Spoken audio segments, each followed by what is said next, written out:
Night Magic. Hello. So, tonight we're going to wrap up our discussion about Scars of Mirrodin block. So, we've gone through Scars of Mirrodin and Mirrodin Besieged.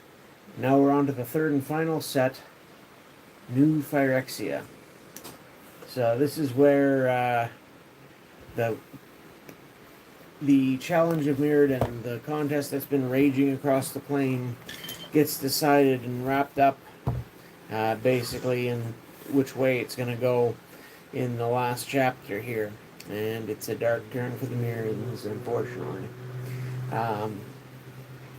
This set actually had a lot of impact for other sets moving forward.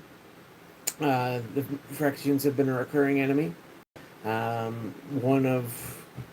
There's been a few enemies that like to keep coming back, like Nicole Bolas or the Eldrazi, or, well, I guess slivers are sort of a separate thing.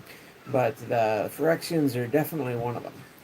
And one of these days I want to see what happens when they start to combine these. If the Phyrexians infected the Eldrazi and all of a sudden you could cast, massive colorless monsters for paying life to drop them on the board for free. That would be scary. Let's just make it a little bit. Oopsies. Sorry, I need to be able to get behind you. Okay. Anyway, nobody wants to see my face that much anyway. Yes, you do. Look at that handsome man. So, let's dig into some of the cards in the set here. I've got a binder here ready to go. Unfortunately, ooh, we have a viewer and it's not me. What I've Hi. discovered with this particular binder is, while it's great for storing a set, it's not hey, the Ryan, best, how are not you? the best for showing it off. It's much easier to be able to pull a page out and just hold the page up. How is to the that camera. fan in the background? It's not too noisy, is it? Let us know if the I background noise can. is too much. It's getting a little warm We're today. doing what we can to limit children background noise, but Hey, that's Charlie. always a concern Let the as well. family speak. There you go. So, I'll extract this guy here because, well... Okay, awesome. I'm glad you can't hear it. It's not too loud. It's just one of those, what is that fan even called? It's from Costco. It was a fancy one you picked up. I don't know. I love it. They're actually really nice. I don't want to go with that. So, Okay, as you great. recall, with Scars of Mirrodin, you started to see some cards crop up that had the Phyrexian symbol. And people were wondering what's all this oil about. And they sure found out in Mirrodin Besieged. The native Mirrans were trying to fight off the Phyrexians, which were now overtly trying to take over. But you still didn't know too much of what was going on. And in terms of story beats, Karn had found out about all this and went down to the underground lair where they were growing and trying to figure out what was going on or address their leaders. I'm not sure quite what his plan was, but he was doing something to try to rectify the situation anyway. And you know what I'm going to do? kind of disappeared for a while. We haven't gifted any new memberships yet. So we're going to send out 5 memberships. Oh, Charlie beat me. Charlie, how dare you? There we go. Thank you, Charlie. Thank you very much. So Karn is going to play a role in this chapter as well. Oh, All Blue got a membership. I really got to catch one of his streams. It's been forever since I went there. One thing that's been fun with this block was this is where they brought back poison as a mechanic. And it wasn't really until they turned it into infect that it made poison... Previous poison cards were hit or miss and mostly miss. And they were clunky because they would have to deal damage and then you would get a poison counter as well. And so you were working on both clocks. With infect, it streamlined it and it made it quite potent. If it's damaging the player, poison counters, it only takes 10 to kill somebody. That cuts down on the amount of damage you need to deal substantially, quite efficient. And at the same time, dealing damage to creatures in form of -1/-1 counters meant You're that welcome. the damage would stay Not sure if turn it was to me or turn, Charlie. generally Oh, it was speaking. me. You're welcome. Also made it quite deadly for these infect creatures. And this continues with the new set as well. However, they did introduce some new concepts and rules, and I want to talk a little bit about that. So let's get this camera flipped so I'm not holding Thanks things up to Mama backwards. for that one. All right, let's flip it over. Oh yeah, you don't want to see my ceiling. It's been dusted, but Yeah. So here's the rule cards I was showing off from Scars of Mirrodin, Mirrodin Besieged. I've got all of them for that. But apparently I only held on to the one for New Phyrexia. It was one of 4, so there were others, but Phyrexian mana. Now this was the first time I can remember them really messing with what mana was in terms of a rule. So Phyrexians have not only conquered Mirrodin, but they've made a few alterations to mana as we know it. On some cards in the new Phyrexia set, you'll notice a few new mana symbols. And so it's basically just the Phyrexian symbol with the background of the 5 different colors. Each of I remember these I had forgotten until now, says Charlie. Yeah. I mean, they made a big splash at the time. My understanding is a few of the later sets that feature the Phyrexians have used them, but this was the first foray with them, and some would say they pressed it a little too hard, and some of the cards, whenever they do something new and powerful, sometimes they go a little bit overboard with it, and some of the cards seem, at least there was an argument that that happened. This set garnered a lot of attention, not only for that, but also they had a lot of big, strong characters. There we go. In this set. It's just a little blurry at times. Right. So each of these symbols can be paid in one of 2 ways, with the appropriate color of mana or by paying 2 life.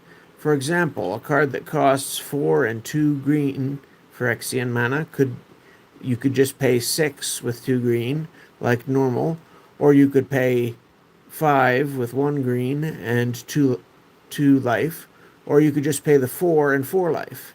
The Phyrexian mana symbols are still the colored mana symbols, so the card is green even if you don't pay any green mana to cast it.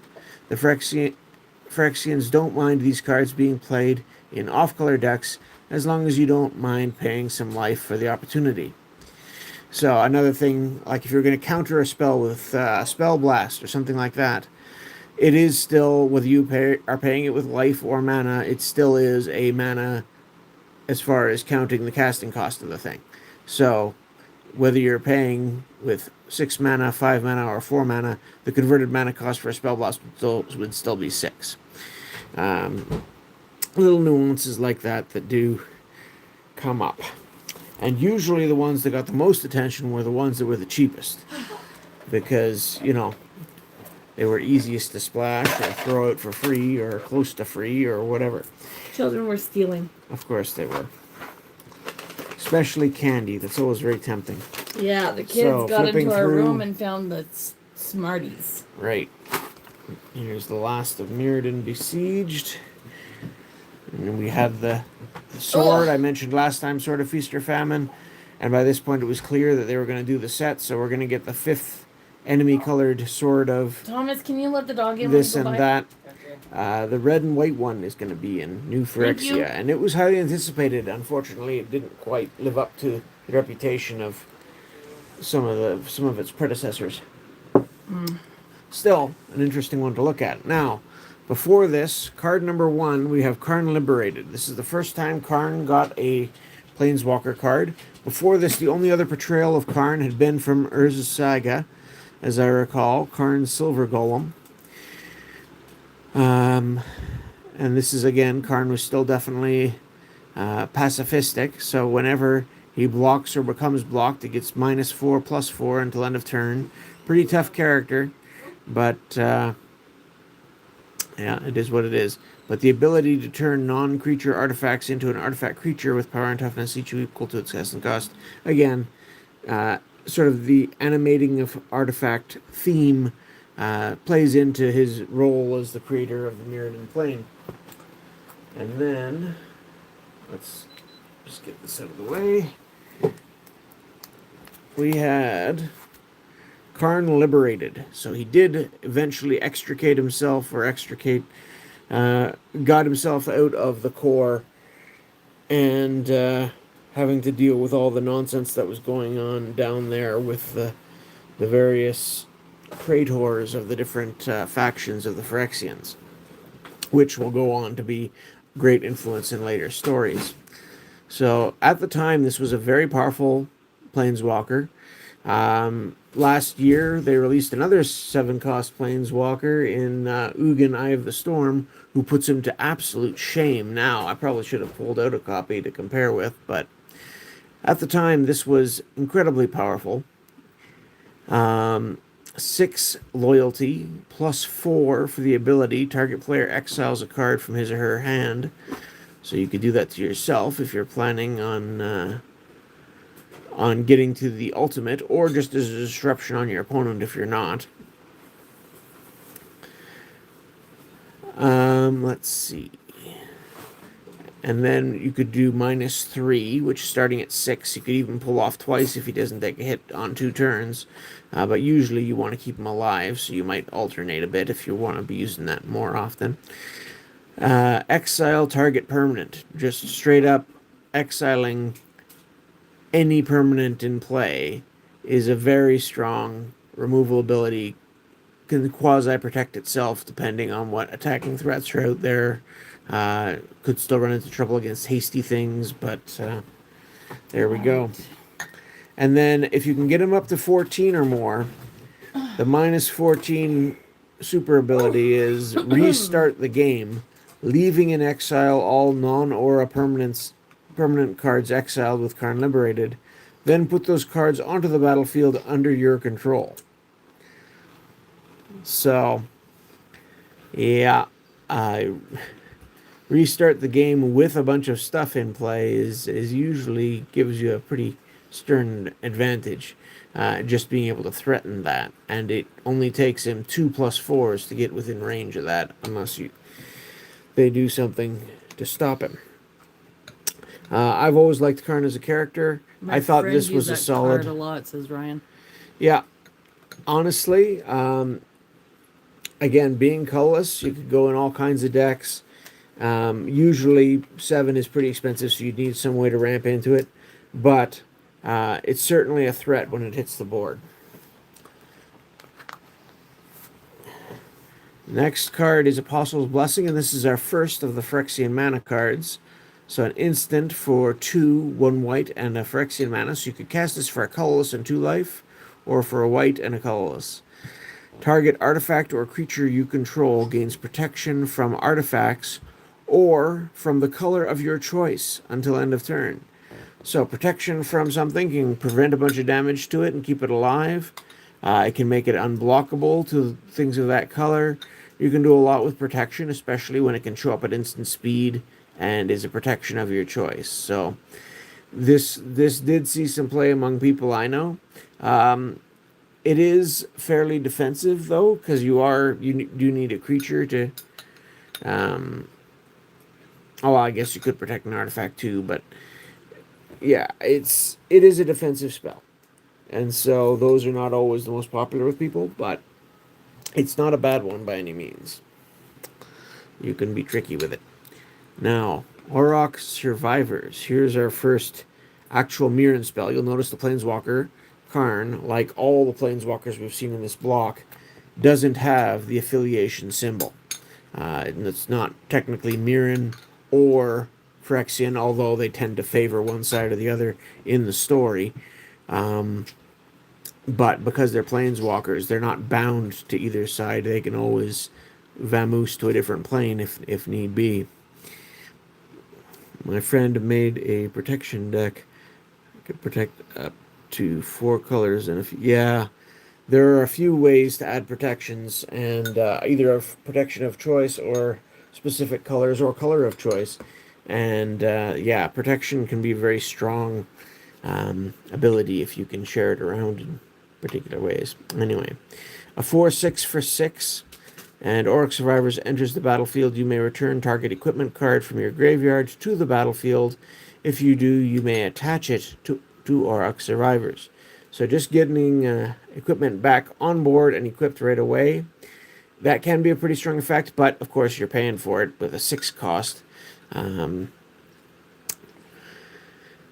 Still, again, depending in the right deck, in the late game if you're getting there, not unplayable. But generally speaking, you need to build towards it. We are Mirrodin's children. We will reclaim her, one scrap at a time if we have to.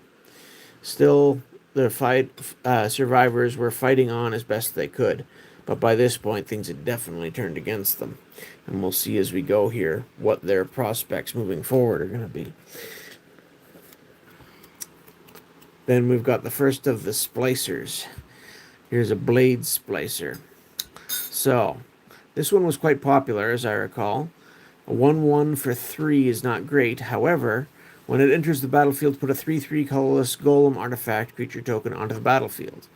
Now, blink strategies were around at this point, but they weren't as common as they are now.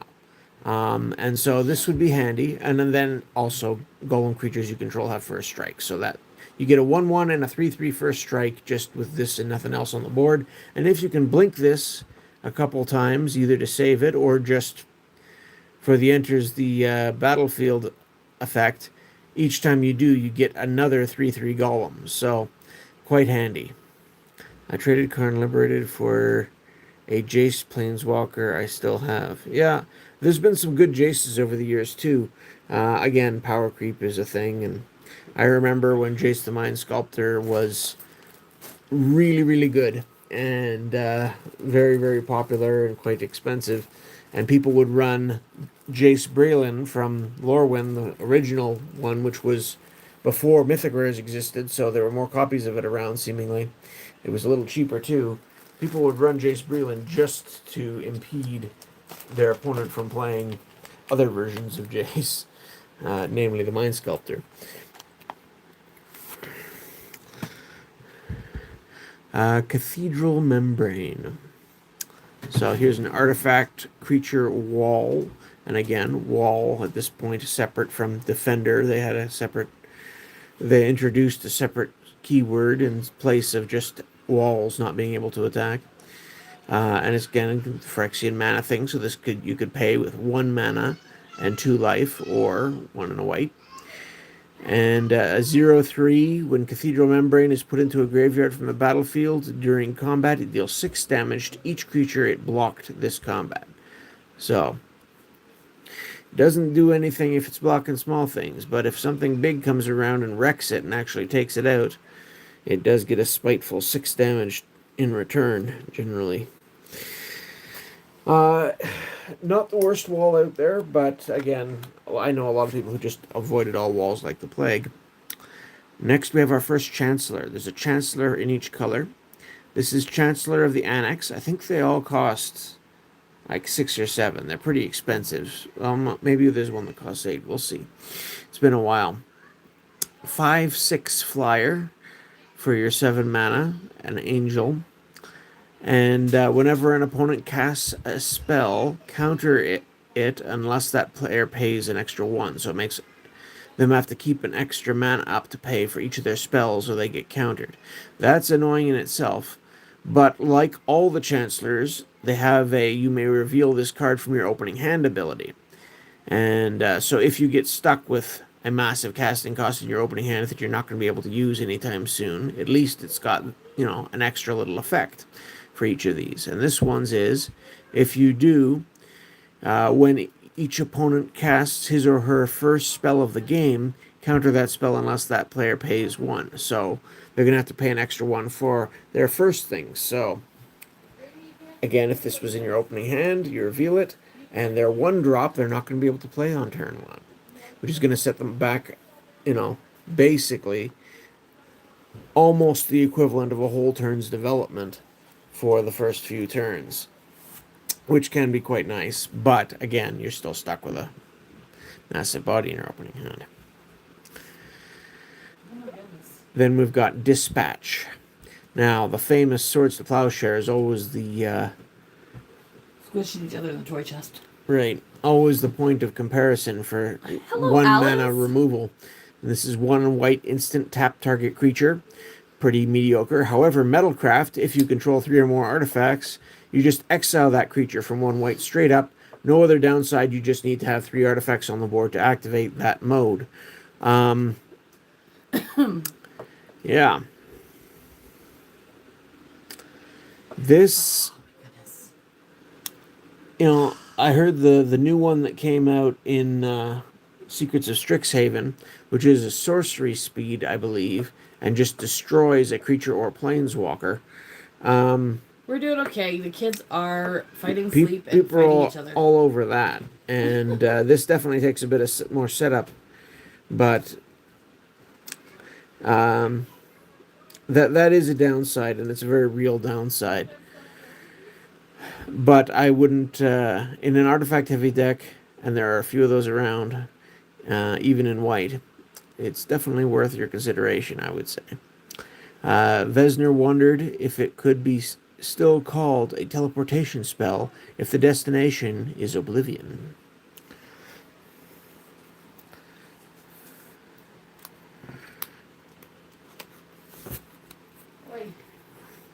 Then we've got Due Respect.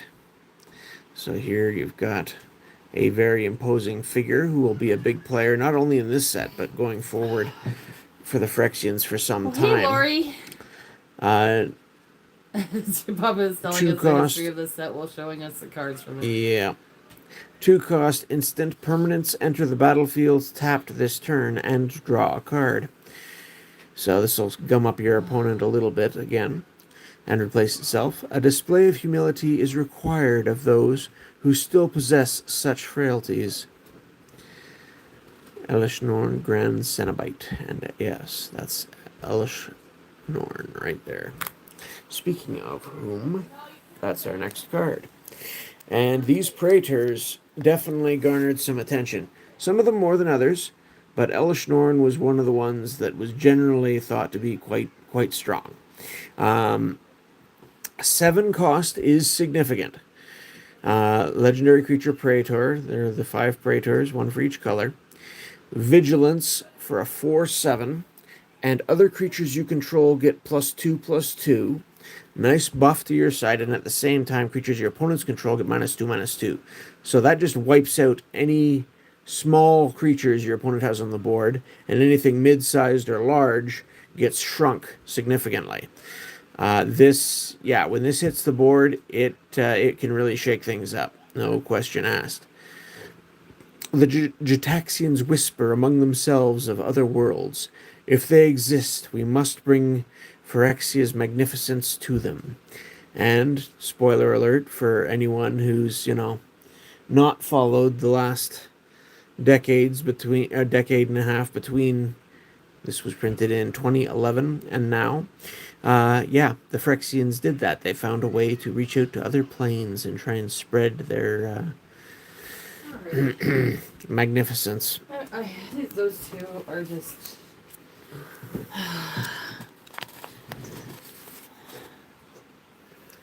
I have 4 kitties and 2 mamas outside Mordor, and they are so cute.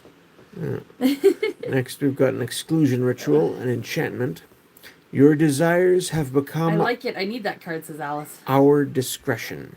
With the other card that you just put away? I think so. I think she's talking about Elish Norn. Oh, okay. That is a pretty influential card. I'm trying to remember if I've heard it was banned in Commander for a time or not. I don't know. I'd lose track. I get in trouble all the time for showing up to a Commander game with cards that aren't actually allowed in Commander. Or even you have people that come in and watch you pull out a banned card and they're like, it's banned. It's like, yeah. Yeah. We're not going to throw it in the case, 6-cost enchantment is pretty ridiculously expensive for most, especially now. The game's gotten a lot faster, but even then. When it enters the battlefield, exile target non-land permanent. So it comes down, and you just, any non-land permanent, bam, gone. So at least it does have an immediate and pretty useful effect. And also, it stays around as an enchantment. Players can't cast spells with the same name as the exiled card. Now, in a singleton format, that's pretty useless. But if you were playing, constructed, which was still the more common way to play at the time, people might have up to 4 copies of something. So you take out one of their better creatures and they can't play it again. That is extra value. That said, I don't remember that card ever being that popular. 6 to cast is still just too much most of the time. Then we've got Forced Worship.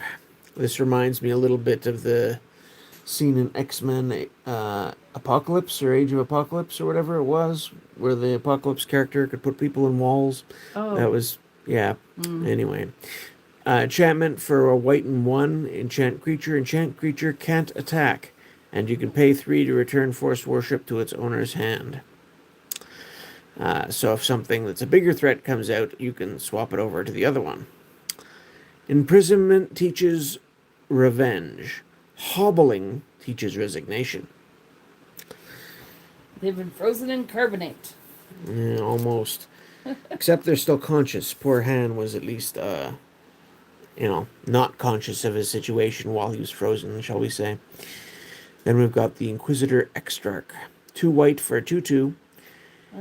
When it enters the battlefield, choose one. You gain 2 life, or target opponent loses 2 life. Now, a little bit of life gain is usually not a huge drawing card. A 2/2 for 2 is, well, at the time was a reasonable body. Now it probably still looks pretty pale. But getting the choice, if your opponent's getting close to death, then making them lose 2 life could be significant. Or you could just gain the 2, which, there are decks that appreciate that as well. And again, this is something which could be blinked and reused, but again, usually not the most exciting thing. Skin is the prison of the blessed and the stronghold of the heretic. Argent Etchings, Plate 64 passage. Yeah. So they're developing the Phyrexian scriptures even further. I think that's by far not the first reference. Next we've got the Lost Leonin. Now, as I recall, it was this set that really pushed Infect more heavily into blue and white. White and red had been the most resistant to Phyrexian critters in the previous sets, especially early on. And with this set, they're now just as common as anywhere else, basically. The Phyrexians were everywhere at this point. And I tried making a blue and white Infect deck at one point. This one's fairly efficient, really, as far as Infect creatures go. Is it a 2-cost 2/1? That's creepy. It is. A Leon and a cat soldier who's now infected by the Phyrexians. Mirrodins were broken down and rebuilt, made to be loyal servants to the force they had fought. Yeah. But again, as a 2-drop, that's pretty threatening, being able to put 2. Now, blue did have things like Thrumming Bird and stuff to proliferate counters. So once it got some poison counters available, it actually, that could be quite useful for it. I don't have much left of my old Magic cards, though. I left a ton of stuff with my X-Men years ago. Yeah, there's various places where a lot of people I know have lost portions of their collections or the whole thing over the years, and it's always interesting. Oh, yeah, I used to have that. I wonder where that went. I've still got a few things I can't find that I was certain I had somewhere. Those are the cards that I got at that one tournament we went to that I did better than you and your brother. Yeah, that most likely just got mixed in with the bulk of stuff downstairs somewhere, unfortunately. Luxton Convert, that was a World Wake tournament I think we went to back in the day. It is bedtime. Luxton Convert is a 4/2 for 4, pretty basic. Elephant Soldier, just 1 drop of the glistening oil can eventually stain even a soul as stalwart as a Luxton's beyond redemption. And again, it makes me wonder if this glistening oil ever got in contact with the Eldrazi, just what that would look like.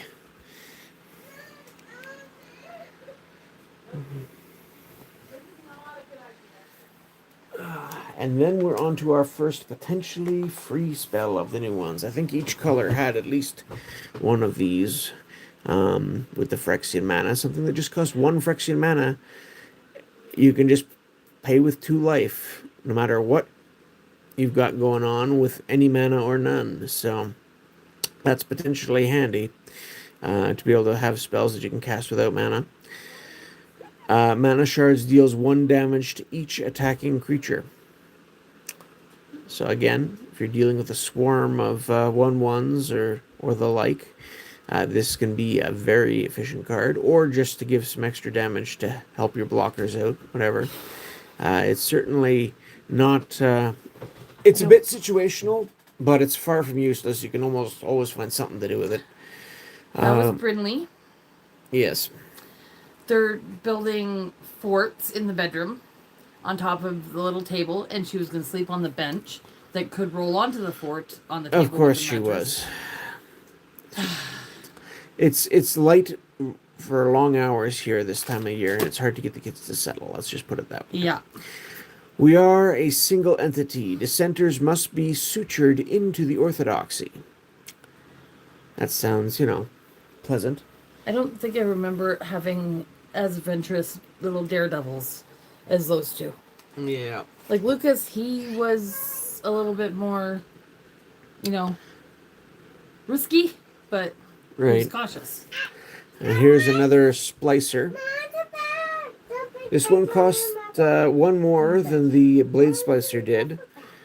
Still a 1/1, still makes a golem, same 3/3 artifact colorless golems as the other one.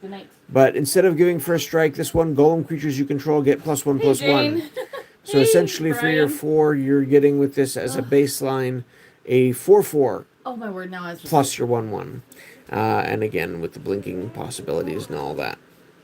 Get a water then. You I remember it's bedtime. You're a few decks that made good use of the splicers, shall we say. Oh my goodness. Thanks for the 6 months, Spencer. That's amazing. Now, here we have the Phyrexian mana on a more expensive card, but still one that could have a decent effect. I'd imagine this is quite the pain in multiplayer, actually. So for 5, 2 of them are white Phyrexian mana, so you could drop it as cheap as 3 and 4 life if you wanted. Creatures can't attack you or a planeswalker you control unless their controller pays white Phyrexian mana for each of those creatures. So your opponent has to either have white mana to pay for each creature they want to send your way, or pay 2 life for each creature they want to send your way. So yes, this could be quite the little defensive screen to set up in a multiplayer game. I'm sure there are people who don't appreciate that sort of thing, but it's a strategy. I kind of like Norn's Annex in a way. I don't mind taxing all my opponents sometimes just for something different. Then we have the Phyrexian Unlife. This one has got rather creepy art as it stares. I'm not sure if it's looking at itself in a mirror or just what this is meant to be, but the white creatures in particular seem to have a mixture of almost like the Porcelain Legionnaire, I think, was in a previous one of the previous sets. I think Mirrodin Besieged, and that sort of white porcelain-y type look does definitely have an impact across the white cards. Oh, what was that command? So there's a 3-cost enchantment. You don't lose the game for having 0 or less life. See if that one works. As long as you have 0 or less life, all damage is dealt to you as though its source has infect. Oh yeah, there we go. So you throw this out, and once you hit 0, then all damage is dealt to you as poison counters, and so that gives you, an extra couple of turns before you're out, typically. You have 3 in players at a time? I don't know what Ryan was answering. Children driving crazy. No longer see that comment. Oh, shoot. There we go. Speak of the one I was talking about, and I thought it was in a previous set. No, it's in this set. And I used to use this in an aggressive white deck with Glinthawks and things, because a 3/3 first strike body can be handy in the early game for combat, and you can get it out as a 2-drop, which at the time, 2 and 2 life for a 3/1 first strike when you have other things on the board that, can buff artifacts, for example. This thing could be quite strong. I think you could follow it up with, there is, from Scars of Mirrodin, a 3-cost enchantment that gave your artifact creatures +2/+2. So you could drop this on turn 2, follow it up on turn 3, and this became a 5/3 first strike, along with whatever else you had around. And again, with glint hawks and ornithopters or memnites or things, you could get enough bodies on the board to make that significant in a hurry. My new design has a lightweight plating, specially cultivated from heretics' spare tissues. There you go. Oh my goodness.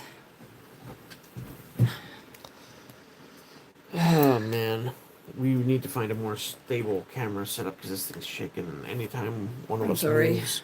Or even if somebody walks by. It's not bad if someone walks by if my hands are up, but as soon as the king, as soon as I put my elbows on the table. the king card with guitars, King Rockin' card. I'm not sure which one they mean, but there's definitely some strong cards in here. Pure Steel Paladin was another fun one for a Metalcraft deck, and this is one of the few Mirrodin cards that's still kicking around in this set. So 2 white for a 2/2. Whenever an equipment enters the battlefield under your control, you may draw a card. So definitely nice bonus for a heavy equipment deck. And Metalcraft equipment you control have equip 0 as long as you control 3 or more artifacts. If you're running equipment, those are generally artifacts. And if you've got any other artifacts kicking around, which isn't that unusual, this can get going in a hurry. A lot of artifacts have quite expensive equip costs, so getting it down to free to equip things is definitely a nice ability, and this was heavily used in those sorts of equipment decks for a time. I don't know if it's been superseded by other things. I expect that it has, but it certainly did play its impact when it came out. Remember the Fallen. So, I'm expecting that's Elspeth. For a second I thought it was Orim, for those who've been around from the Tempest days and whatnot, but now that's Elspeth. So 2 white, sorcery, and again a Mirrodin card. Choose one or both. Return target creature card from your graveyard to your hand, and or return target artifact card from your graveyard to your hand. So you can get 2 things back if you want to. That's not a horrible rate, selecting a creature and an artifact from your graveyard, putting them back in your hand. But it is not doing anything actively on the board that turn itself. When the Mirrans had fallen, planeswalkers carried the burden of remembrance.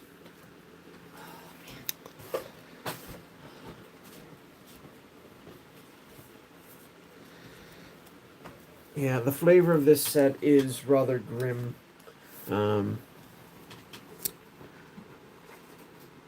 it sets up, there's a couple little seeds of hope, but there's more seeds of, what is going to come of these Phyrexians in the future. And like I said, now 15 years later, we kind of know a large part of what they had in the works for the future. Here's a Sensor Splicer. Again, 1/1. This will cost 5, so every time they're getting a little expensive. Golem creatures you control have vigilance. Now, this was the common. That's why that's definitely a little bit weaker than the other 2, I would say. And again, put a 3/3 colorless golem artifact token on the battlefield. It's okay, Alice. Feel free to ask questions if you don't understand something. That's what we're here for. Yeah, I may miss them if I'm the only set of eyes on the feed at the time, but we try and respond where we can. There's a Shattered Angel. Did they make a movie, or did it never happen? Sometimes Magic does little story animations and things for more recent sets. I don't think they did that for this one, although they did often have novels and books and things, which I never honestly read, so I can't really speak much of them other than they did exist. I got a free chapter of one back in a bundle a long time ago. I think that was for Shards of Alara block. And I know that some of the early book promos, that's how they were distributed, was with the books. Anyway, 5 cost for a 3/3 flyer. Whenever a land enters the battlefield under an opponent's control, you may gain 3 life. She preaches the blessings of the machine orthodoxy. So, yes. The Phyrexians certainly do change things when they get infected or influenced or altered or whatever they do. Some combination of the three. Oh, that was weird. It was glitchy. Shriek Raptor. Here's a bird. Again, another white creature with infect. 3/2 flying infect for 5.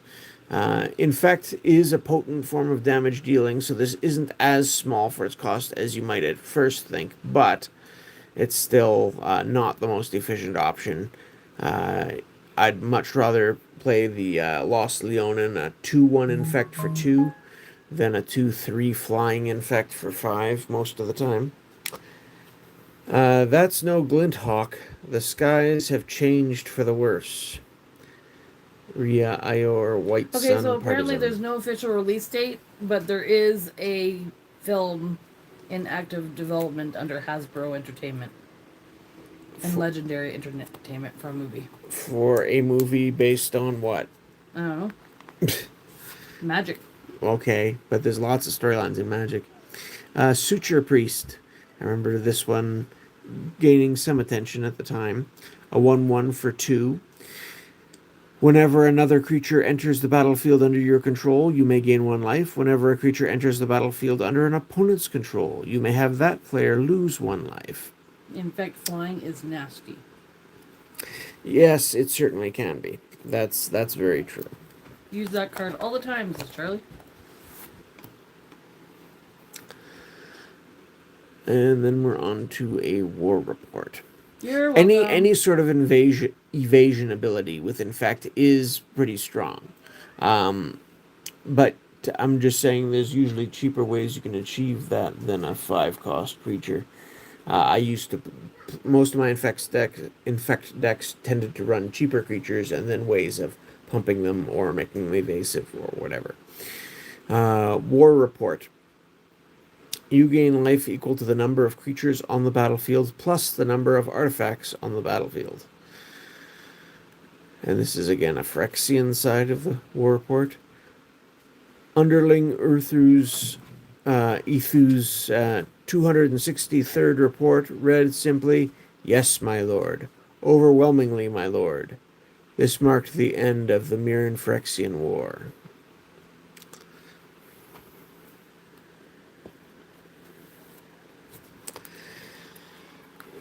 And then we're into blue. Argent Mutation. And again, this is a Mirrodin card. Instant, draw a card, and target permanent becomes an artifact in addition to its other types until end of turn.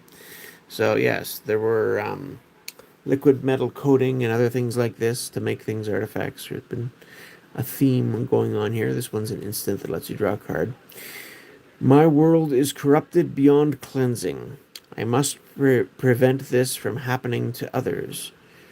And this is a quote from Karn. So he's doing what he can to contain the spread, even though his world is beyond where it can be retrieved at this point. He's recognizing that these Phyrexians are going to be a bigger threat going forward to other planes, unfortunately. Arm with either. Sorcery this time, same casting cost. Anything we can do to hurt the Phyrexian invaders is worth dying for. Grim way of looking at things, but unfortunately the reality for many of them. Until the end of turn, creatures you control gain whenever this creature deals damage to an opponent. You may return target creature that player controls to its owner's hand. So again, just trying to Those children refuse find to a way to sleep. gum them up. Now, here we have the nice little Blighted Agent. This one was quite popular as well. 2 for a 1/1 infect and unblockable. So it's got its own evasion built in. You've just got to worry about either pumping it up and or keeping it alive. So there's ways to do that. Protect it with counter magic or equip it with something like a Swiftfoot boots or lightning greaves and give it hexproof. There's, these things were a pain in the keister of a lot of people. Oh.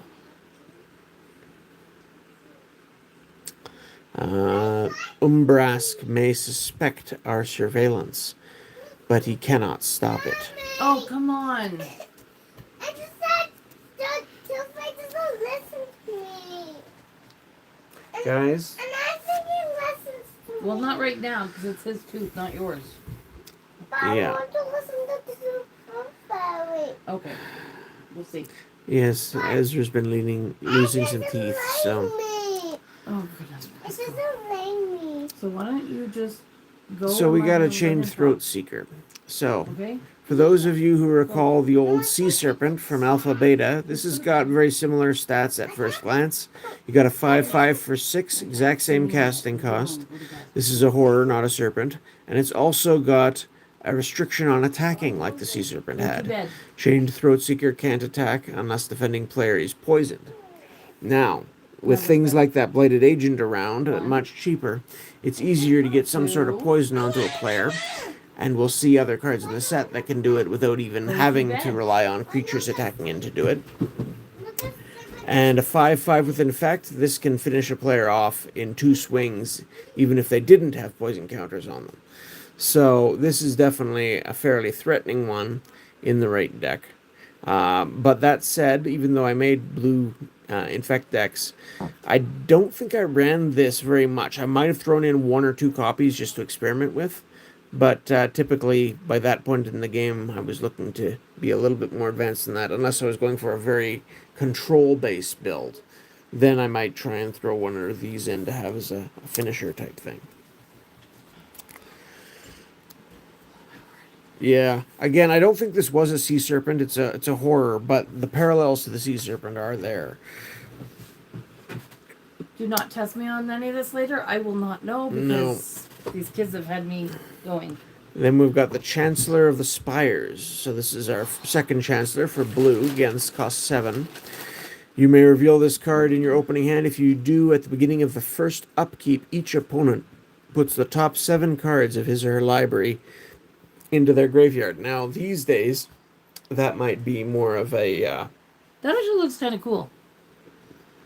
It does, kind of. It's a corrupted Sphinx in this case.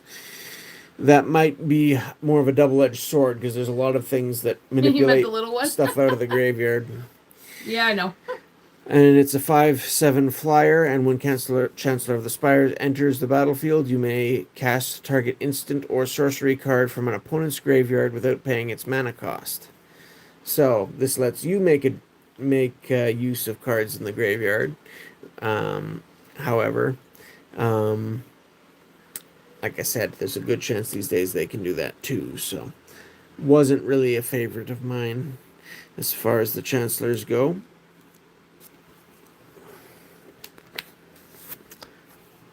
But they are interesting. Now this, Corrupted Resolve.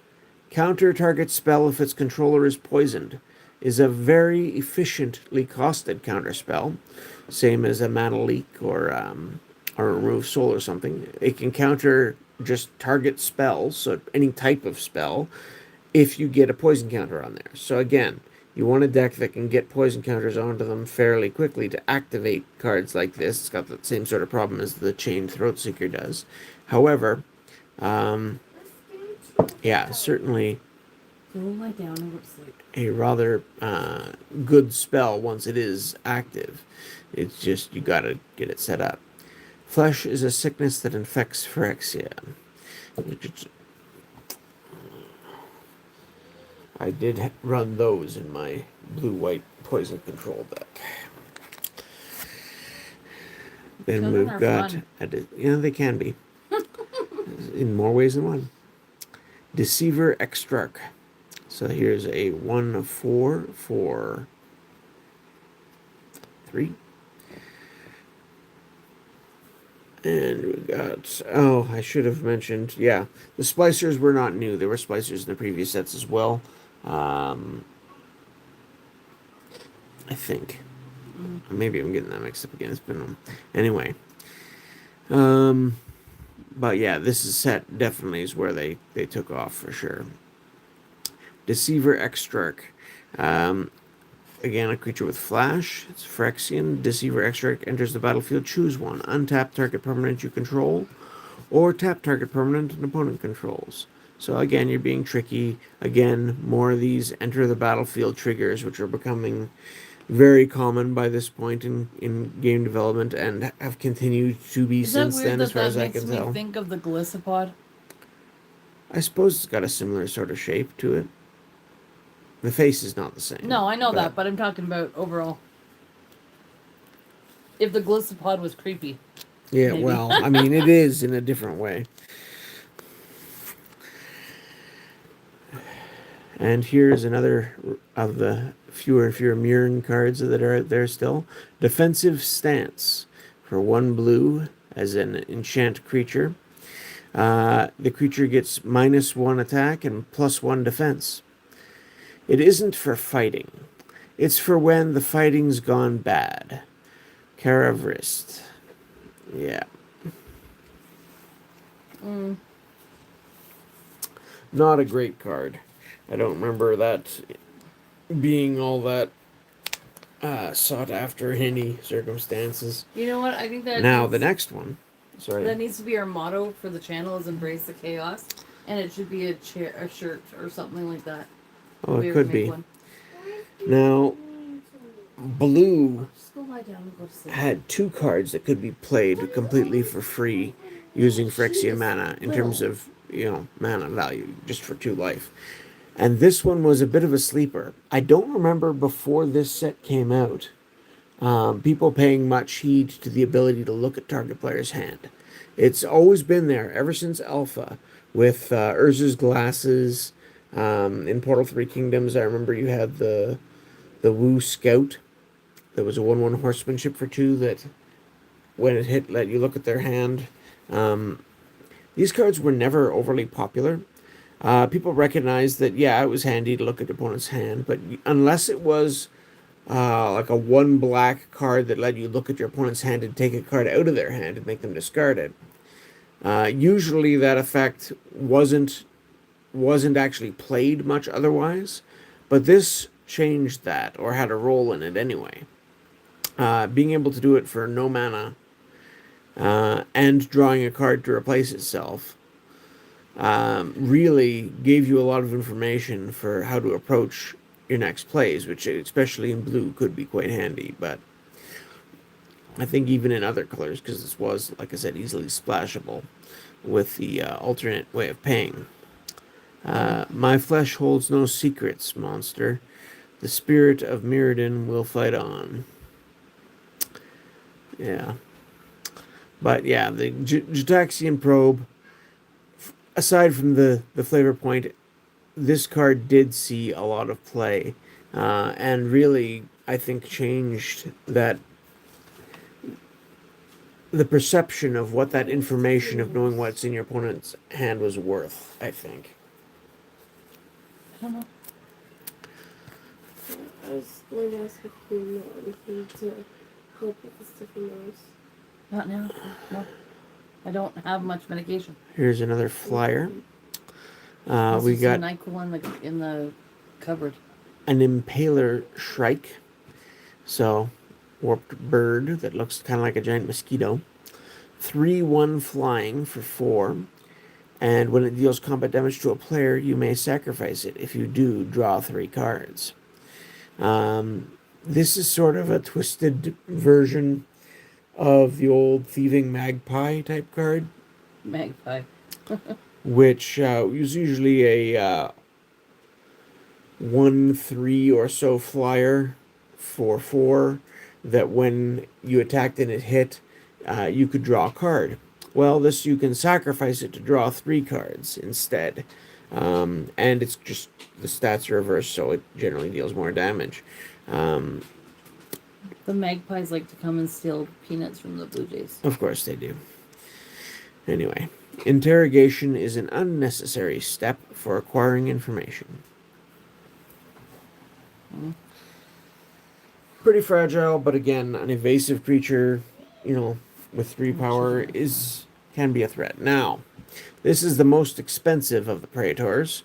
10 to play, Gingitaxia Score Augur, and thus as you would expect, it has a fairly strong effect when it does land. Flash, you can play it as an instant, also pretty brutal. At the beginning of your end step, draw 7 cards. Each opponent's maximum hand size is reduced by 7. So all of a sudden, Fix the cushions. you can play this again to draw cards at the end of your turn, or because it has flash, you can wait till the end of your opponent's turn and drop it once they've wrapped up doing things, and all of a sudden their maximum hand size goes from a usual 7 down to 0, and they have to discard the rest of their hand. That is quite nasty. 10 to cost is a lot, but if you've got a high tide or something, that can double your mana production, or you've ramped a bunch, it's not impossible to get there. It is not a goal, but a process. The process of creating the perfect Phyrexia. Yeah, again, definitely a troublesome card if you found a way to make use of it. The casting cost is high, but like I said, there's lots of ways around it. You can even Dream Halls it in or something like that. Like, that card did see some play. And this card, as I recall, eventually got banned in some formats. Mental Misstep. A restrictive counterspell, counter target spell with converted mana cost of 1, which it itself has, incidentally, but there were a lot of powerful spells that people would run that cost 1, and this can deal with a lot of stuff in the early game, even if you have no mana up to play it. So the spell was very popular. It got a lot of play into even Legacy and Vintage and stuff at the time. Your first mistake was thinking I would let you live long enough to make a second.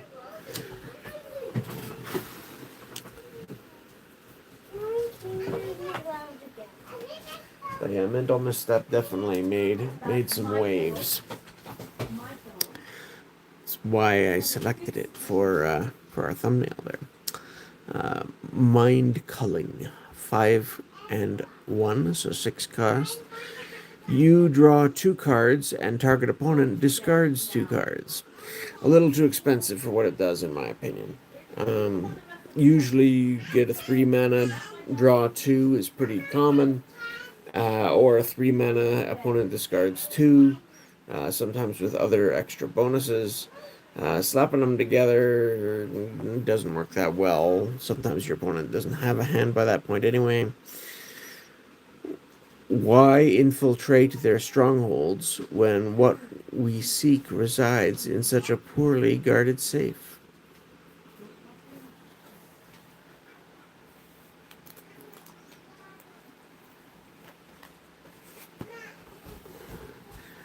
Yeah, a lot of things about how well you can protect your mind.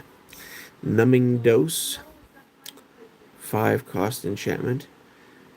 For an artifact or creature, enchanted permanent doesn't untap during its controller's untap step. So I'll lock it down.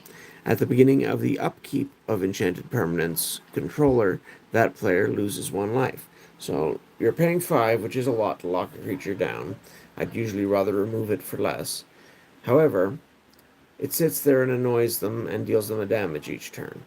So it does turn it into sort of like a cursed artifact type effect or a wanderlust effect that will slowly ping away at them while being useless.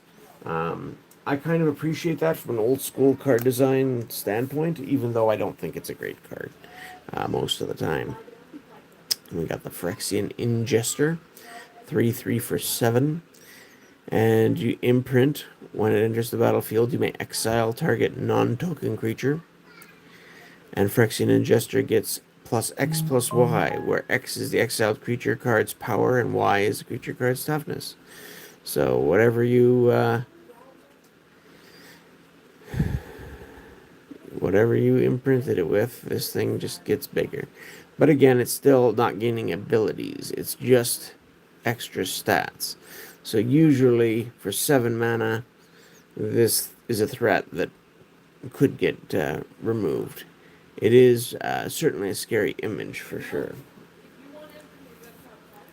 This next one saw a lot more play in my experience. Good old Phyrexian Metamorph.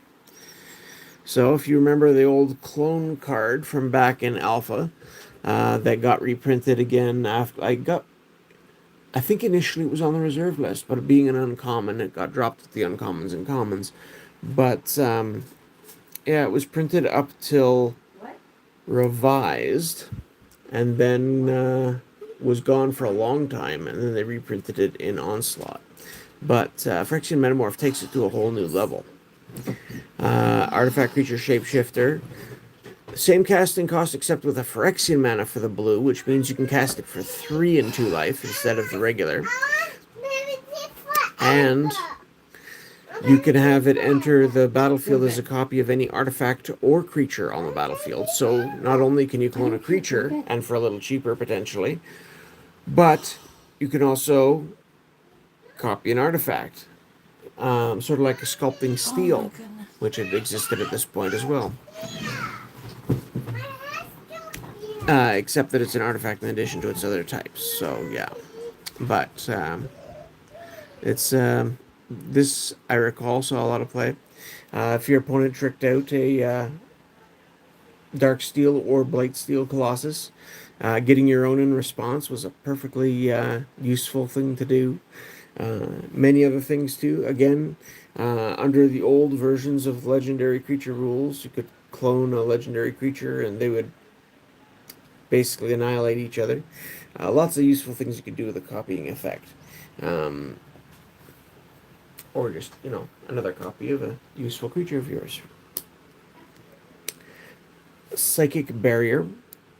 Another counter target creature spell. And its controller loses 1 life. So basically, 2 blue instead of a blue and a colorless for Remove Soul, which is a spell type they've done different versions of forever. But the extra life loss, if you're in straight blue, yeah, I mean, this is sort of an upgrade on that. So Is it the full moon or something? I don't know. I tolerate Phyrexians because the dragon requires it. But I have no patience for uninvited guests. Now, Tezzeret.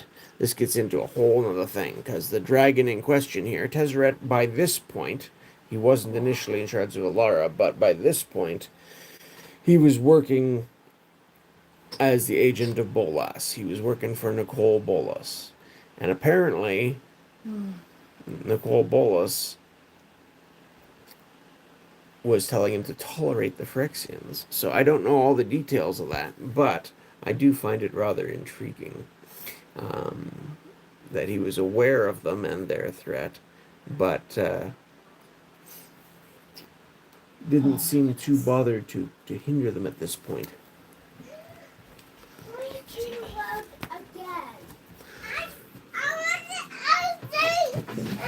You two need to stay in your room one way or the other.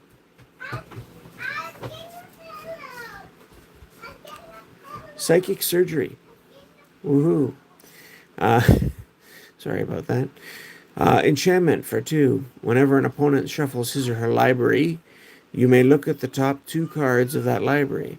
You may exile one of those cards, and then put the rest on the top of the library in any order. So this would be handy for people who like to manipulate the top card of their library and put things there. So, ooh, look, you just did a Vampiric Tutor. Well, let's get rid of that card you just tutored for example. I do not remember the last time that they were like this. Nor I. They're really, really, really, really pushing it tonight. And here we've got a Spined Thopter. These cards do look nice as foils, I must admit. Got the regular version here, but... Are you freaking kidding me? It's just being loud. Go to bed. It's just going to bed. I don't want to hear it. It's just going to bed. Go to bed then. Do we need to close your door?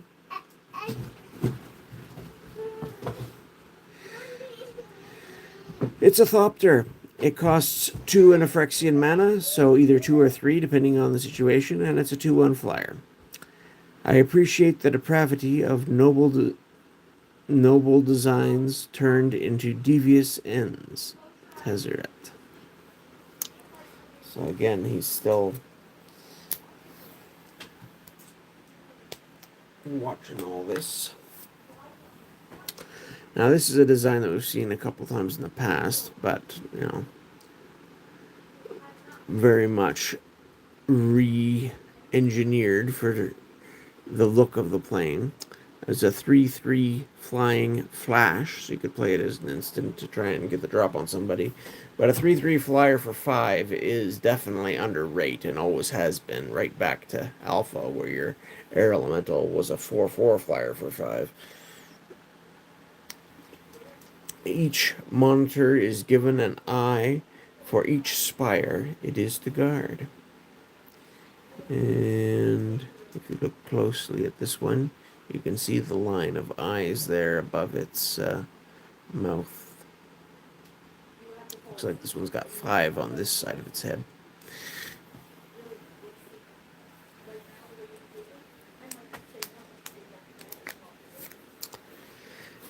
There we've got Tezzeret's Gambit.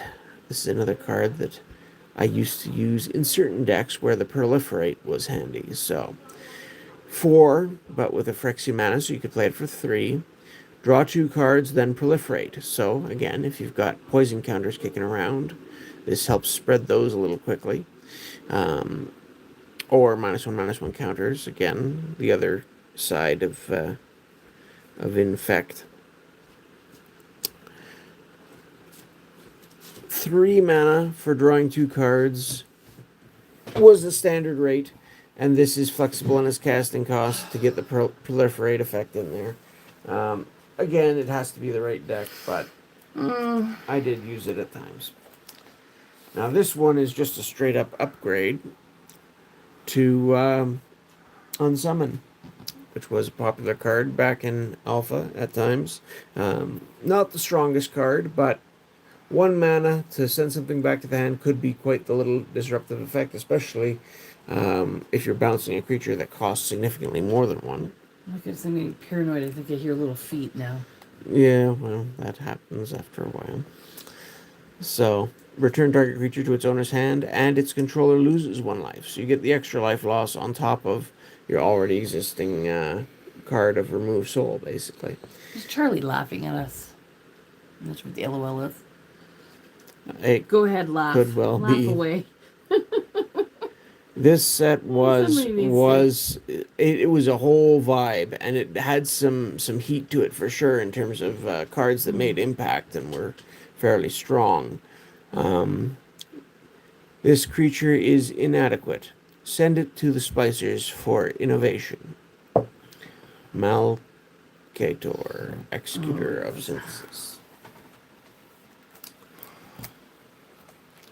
So we're wrapping up the last couple of blue cards, and here's another flyer with an effect. This one is a 1/4 flying infect for 3. So sort of like an Azure Drake, except, you know, that was a 2. This set has Charlie's name all over it. And then you can just pay 4 to proliferate whenever you like. So that's one of the reasons I like this one. Not so much for its combat stats and size, but that ability to proliferate and being an evasive creature that could get some infect in there. Yeah, this could be handy in the mid to late game. Kind of gruesome the way the smoke's just pouring out of the bottom of that thing. Next we have the blue, the Wing Splicer. I think it was white and green that got more splicers than other colors, as I recall. But golem creatures you control have flying. 4 for 1/1, and again makes a 3 cost artifact, which, you know, so you get a 3/3 flyer and a 1/1 for your 4. And again, the ability to bounce it to get more golems. So, not too shabby. Losing my mind. Next, we've got Xenographed. This is one card that I had to track down One of the few that I didn't have going into trying to compile this set. So 5 cost enchantment. As Xenograph enters the battlefield, choose a creature type. Each creature you control of the chosen is the chosen type, in addition to its other types. It takes a very Ow. specific sort of deck to make good use of this, and I never got around to it. But I despise Vorinclex and his slobberings about Jeremy, if evolution. you ever visit Alberta, you could meet up with Only- Sir Spokane and play a few games. Only I know true progress. From Ginger, Texas. I met Busy, and she is very, very nice. We actually happened to be at the same EB Games, and I heard her voice. I'm like, I know you from somewhere. Honestly, meeting up for games is always a pleasure, especially with people you know from basically anywhere. in my She's a very experience. lovely person. I appreciate her. Then we're into black, the blind zealot. So, human cleric 2/2 for 3, intimidate, can't be blocked except by artifact creatures and or creatures that share a color with it. So that's basically the updated version of the old fear ability. And whenever blind zealot deals combat damage to a player, you may sacrifice it. If you do, destroy target creature that player controls. So this is similar in that respects to a Necrite, which actually has the same casting cost, power, and toughness, but no intimidate. I think I may have intimidated the children to the point that they know not to come out. We'll I see. hope I am not speaking too early. We'll see. But I tried to intimidate them very, very, very much. Now this one was a neat tactical piece. 5 cost is expensive though. Target player draws 3 cards, loses 3 life, and gets 3 poison counters. So that's, if they're 3 life away from losing, you can kill somebody. If they're 3 poison away from losing, you can just kill somebody. Or you could even use this on yourself to get more cards and resources if you really need them in the right situation. I am weak. Make me ideal. Yeah. Those who look to Phyrexia for its benefits. That one kind of looks like an orc. Kinda. Now, I did try this out in a vampire deck once upon a time, but like Baron Singir, it's just too dang expensive That's most of the spooky. time. Yep. This set has a lot of spooky cards in it. It does. So this is the Vampire Chancellor of the Dross.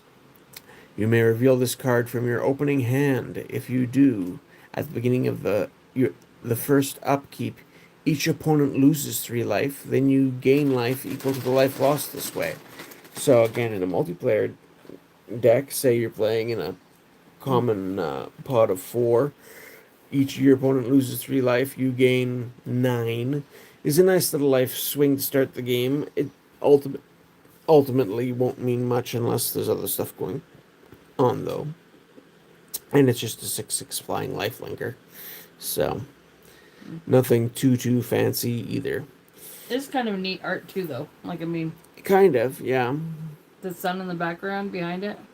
Yeah, and again, there were the 5 Sons of Mirrodin, one for each color, so... Most vampires you don't think to associate with the sun, but, the black sun had some interesting effects. Well, there's always the sparkly vampires. I suppose. I'd try not to remember them. Anyway. Here's a 2/2 for 5 flying Dementia Bat. And you can pay 5 and sacrifice it. Target player discards 2 cards. A little overcosted for what it does, but it is a common. Not a high pick whenever I would draft this set, or I would think, but if you really are short on something. When terror outweighs all other thoughts, they will understand that I am truly the father of machines. Azax Azog the Demon Thane.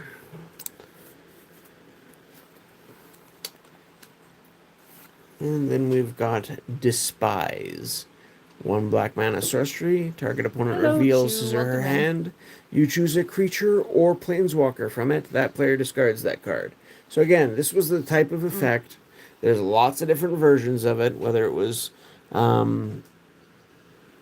Ostracize or Okay, that kind of looks like there's a face here. Inquisition of Kozilek or Is that supposed to look like a face back here? I it wouldn't surprise me. Because that looks like an eye, and that looks like the mouth. There's a little body of a person down here that's sort of been cast away, I think. Oh, Anyway, that's but weird. this is the type of effect that people would play. The most common one, oh shoot, what was it? It wasn't coercion, that cost 3. Why am I drawing a blank on this? Mm-hmm. Anyway, there was one that was played for years and years before the sort of Thoughtseize, type ones that could hit more things came out. But yeah, this was the main sort of effect that people used to use to see your opponent's hand before Jataxian Probe forced the rethink. Truth is always a weapon in your enemy's hands. Geth, Lord of the Vault. That's such a weird looking card.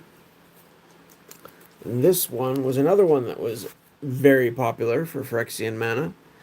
I think they actually reprinted this recently in the Monty Python Quest for the Holy Grail Secret Lair. Yeah, you never had a chance at that one. No, I had some interest in that, but Was that right when they switched from pre-orders to? Oh, I don't know. It might have been, but yeah, Dismember. This saw a lot of play because target creature gets -5/-5 until end of turn. Could just clear off the board Go ahead. the majority of threats and creatures.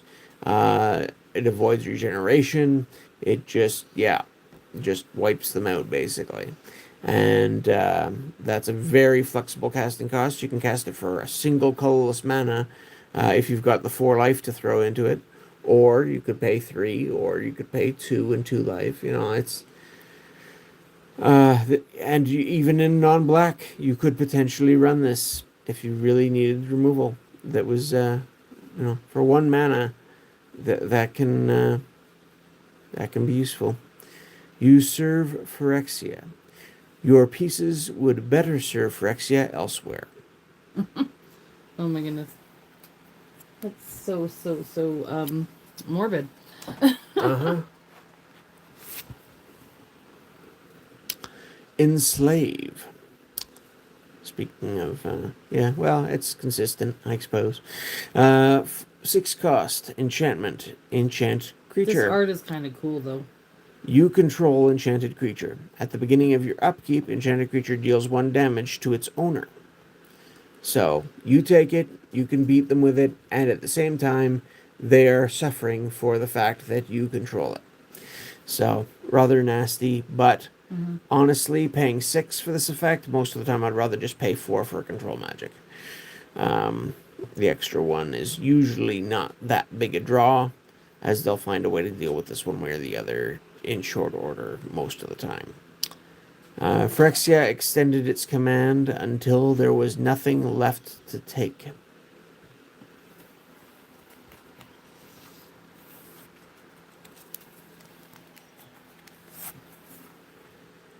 Then we've got an Entomber Exarch.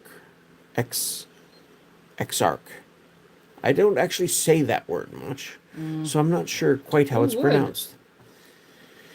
Anyway, 5, Exarch? maybe. 2/2 for 4 cleric. When it enters the battlefield, choose 1. Return target creature card from your graveyard to your hand, or target opponent reveals his or her hand. You choose a non-creature card from it, and that player discards that card.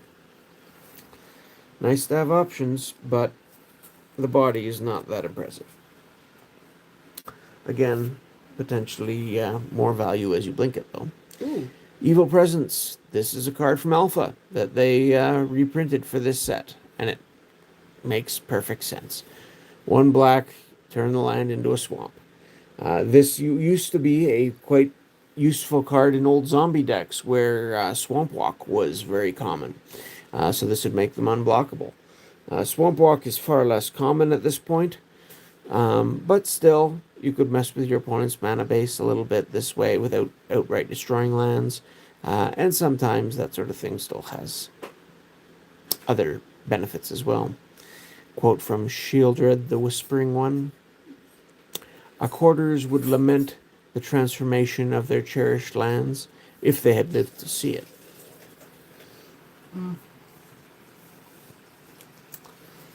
Then we've got Geth's Verdict.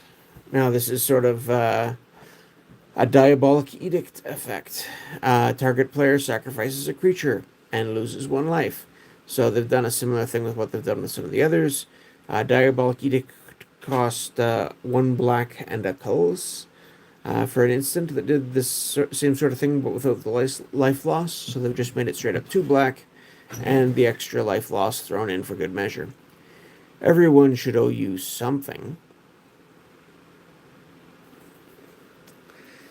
But yeah, in a mono black deck, I still pull that card out sometimes. It's nice. Now, this is no flavor text to it, but this is the most direct look at the glistening oil that's been referenced right throughout this whole block.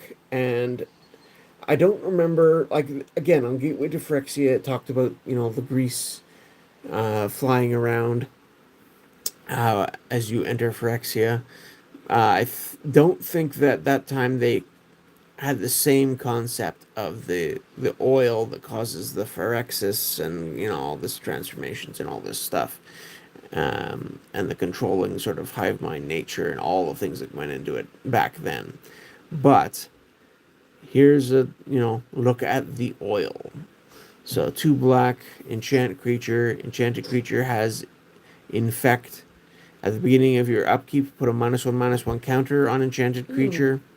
And so almost like the old tackle maggot thing. Really weird. Yeah.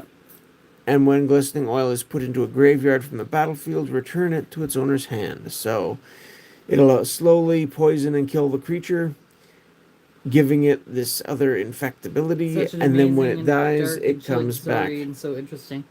Yeah, in terms of card construction, like I said, it draws together some of the elements of what they made the Phyrexians to be by this point.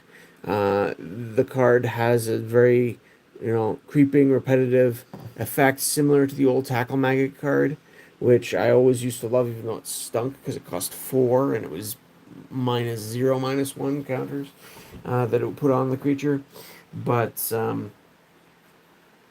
yeah, definitely very ominous and flavorful in that sense. Then we've got Grim Affliction. 3 cost instant. Put a -1/-1 counter on target creature, then proliferate. So basically, you then copy it and get -2/-2, plus whatever other counters are kicking around that you want to copy. Even the small wounds let hope bleed out.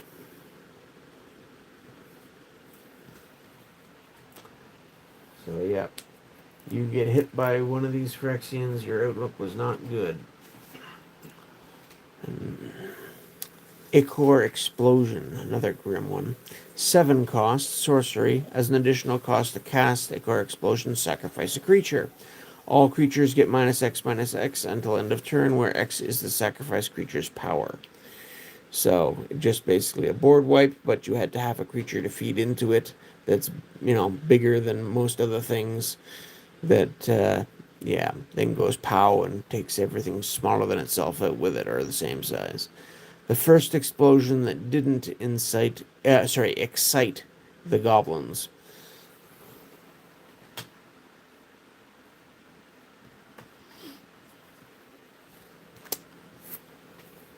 Then we've got Life's Finale, or Final, but I think it's Finale in this. Anyway. Yeah. Anyway. You're the English major. You'll tell me if I'm... Sorry, I'm not paying attention. I'm scrolling. 6 cost sorcery. Destroy all creatures. Then search target opponent's library for up to 3 creature cards and put them into his or her graveyard. Then that player shuffles his or her library. So not only is it a board wipe, but you go and get rid of a few more creatures from their deck for good measure. Again, I saw this one. most of the time I'd rather play a one of the other Wrath effects. It's just that extra little is not worth the extra 2 mana over a Wrath of God or Damnation type effect, in my opinion. The feeble resistance of the flesh is over. Phyrexia spreads its shadows over all. At this point, they had the war wrapped up. And there was a few hidden pockets, and that was about it. Mortis Dogs. 2/2 for 4. When it attacks, it gets +2 attack until end of turn. When it's put into a graveyard from the battlefield, target player loses life equal to its power.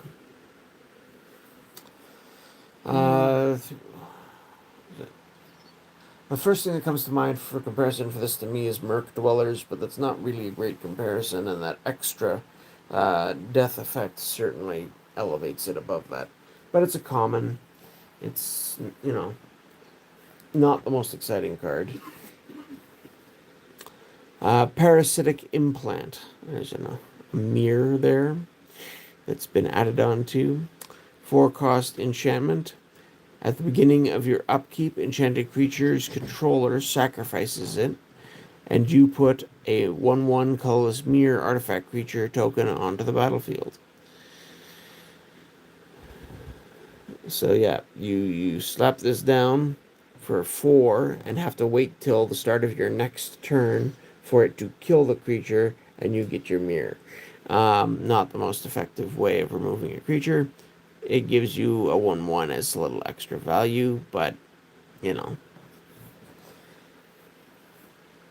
I wouldn't generally recommend it, but it is flavorful. Now this struck fear into a few hearts. Mythic Rare Phyrexian Obliterator. This is sort of an upgraded version of the old Phyrexian Negator. I have one of those. It was in the... it was a card that was originally, I think, on the reserve list. They said they were never going to reprint Phyrexian Negator. And then they did. They put it in the Phyrexia versus the Coalition dual decks. And that caused a stink. I ran that card, says Ryan. It was a 3-cost, 1 black and 2 for a 5/5. And whenever it dealt damage, you had to sacrifice permanents equal to the amount of damage that it was dealt. So it was very risky. You drop that on turn 1 with a lightning bolt, and you got a 5/5 on the board. That's very threatening. But then if your opponent responded by putting down a mountain and lightning bolting it, you had to sacrifice it and your land and maybe something else. So it was risky. This is far less risky. It does cost more than 3. It costs 4, and it has to be all black. So it's a mono black deck. But this is a card that I used to run in a deck with Smallpox and Sinkhole and all kinds of things to try and keep my opponent's board size under control. A 5/5 for 4 isn't bad at the time. It's got trample. Whenever a source deals damage to this one, that source's controller sacrifices that many permanents instead of you. So if they get around to blocking it instead of just having it swing in and hitting them in the face each time, then they will have to sacrifice however many permanents or however much damage was dealt to it. Now, if you're going to kill it, that means you got to lose at least 5 permanents typically. This is so much better than the poor old Jazam the Djinn, which was also a 5/5 for 4, but had a downside. But to be honest, in my mono black deck, I still ran my Jazam the Djinn. I just ran 1 copy of the Jazam and 3 copies of the Obliterator as my 4 drops. Because every so often I just liked the nostalgia, shall we say. But this is definitely the stronger card. Behold Blessed Perfection. Shieldred, the Whispering One. Now, Shieldred is usually not referred to these days as the Whispering One. She's gotten another name since then. Now, the most common version of Shieldred you'll see referenced is Shieldred the Apocalypse, which is another disgusting 4-drop beast. I think it's only 4/5, not 5/5. But its other abilities are just as brutal. No, probably more brutal than this one's. Basically, every time your opponent draws a card, they lose 2 life, and every time you draw a card, you gain a life. And so, great with Wheel of Fortune and other things like that. But it didn't come for over a decade after this, so this had a good stint where it was one of the most effective things you could do with 4 black mana if you were looking to stick a body on the board.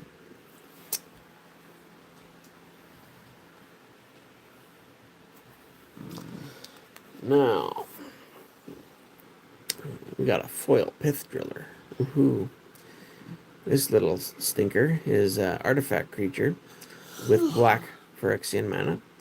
So you could pay either 4 or 5, depending how much life you want to throw in.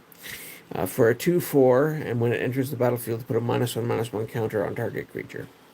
Again, it's a common, it's not that exciting, but you could run it in any color if you wanted to. After boring up through the crust of Mirrodin, it turned its expertise upon the surface dwellers. I just found the imposter Professor Oak. Oh, They nice. said it's moderately played, but do we care? Not really. Now, here's another Phyrexian spell with X and a Phyrexian mana. Post-mortem lunge. Return target creature card with converted cost X from your graveyard to the battlefield. It gains haste. Exile it at the beginning of the next turn's end step. So, as you can imagine, depending what's in your graveyard, this could be a nasty surprise for somebody. All of a sudden, you're attacking with something out of your graveyard. You just get the one swing with it, but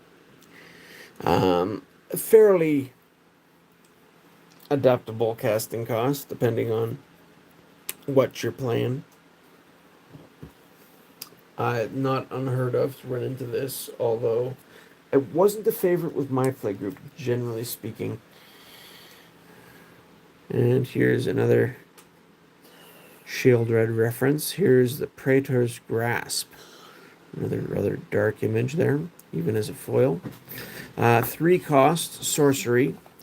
Search target opponent's library for a card and exile it face down. Then that player shuffles his or her library. You may look at and play that card for as long as it remains exiled. So no hurry to play it right away, but you've got the option to play that card you stole from their deck. So you're tutoring your opponent's deck for something. Quite the nifty little trick.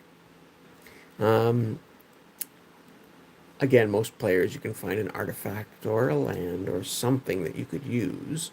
Sometimes it's just something you want to deny them, sort of the old Jester's Cap strategy, although this only takes one thing. This is a card that I played with a little bit. It wasn't a ton, but it certainly can be nasty.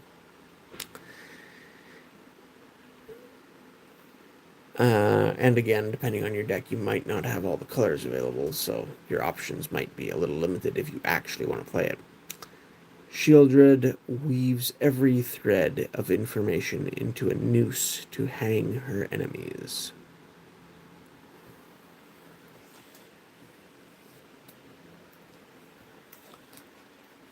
And next we have the Reaper of Shieldred. 5 cost, 2/5 infect. And whenever a source deals damage to Reaper of Shieldred, that source's controller gets a poison counter. I think I did experiment with these in a poison deck. I don't think I ran many of them, however, because 5 cost, 2/5, yeah, the extra abilities can get some poison counters through once they try to eliminate this, but wasn't my favorite.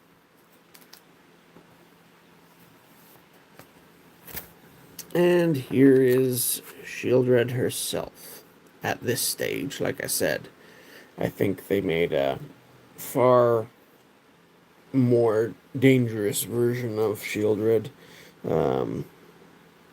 I guess that was about 5 years ago, give or take.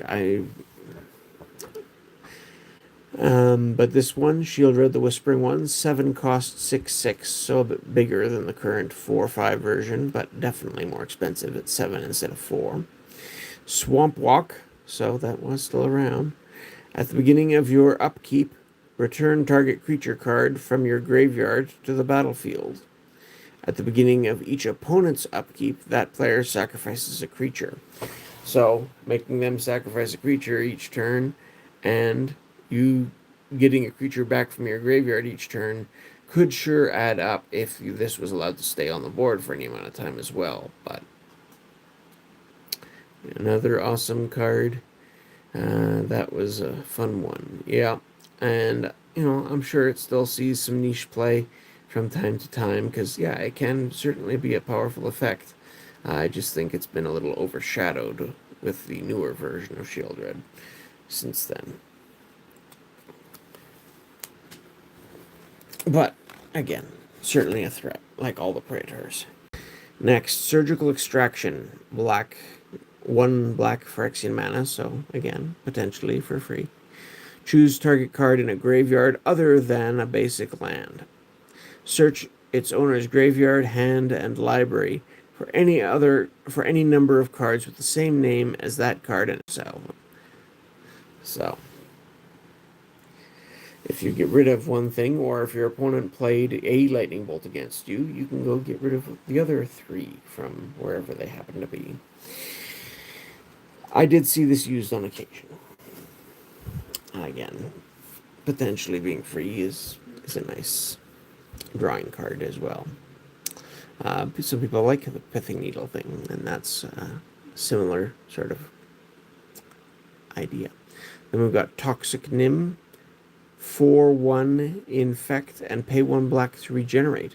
Now, if you're dealing with -1/-1 counters, regenerate can't save you. However, not all creatures have infect.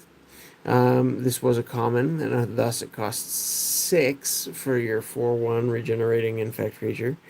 But yeah, again, there were enough ways in this set to deal with it that it wasn't that popular even in draft, as I recall. But some people would still use it from time to time. The Nim have become roving killers, marshaled by whichever Thane holds tenuous leadership. So the zombies are very involved still. Hey Jay, thanks for coming. Vault Scourge. This was another neat little imp. 1/1 flying lifelink for 1 and a black Phyrexian. So you could drop it for 1 mana on turn 1 if you wanted to get your 1/1 flying lifelink, which would then get you your life back if it wasn't dealt with for playing it quickly. Not the worst setup, really. Or you could just play it for the 2 and, do something similar at a slower pace with less risk. From the remnants of the dead, Geth forged a swarm to safeguard his throne. Do you have a favorite set from Magic? Do I have a favorite set from Magic? Ooh, it's tough. Sentimental reasons. Just, if I had to pick one, it would probably be one that I grew up with and was heavily anticipated and shaped my deck building and all the rest. I would have to go with Alliances. That one was really something at the time for me. There's a lot of things I like about it in terms of set design as well.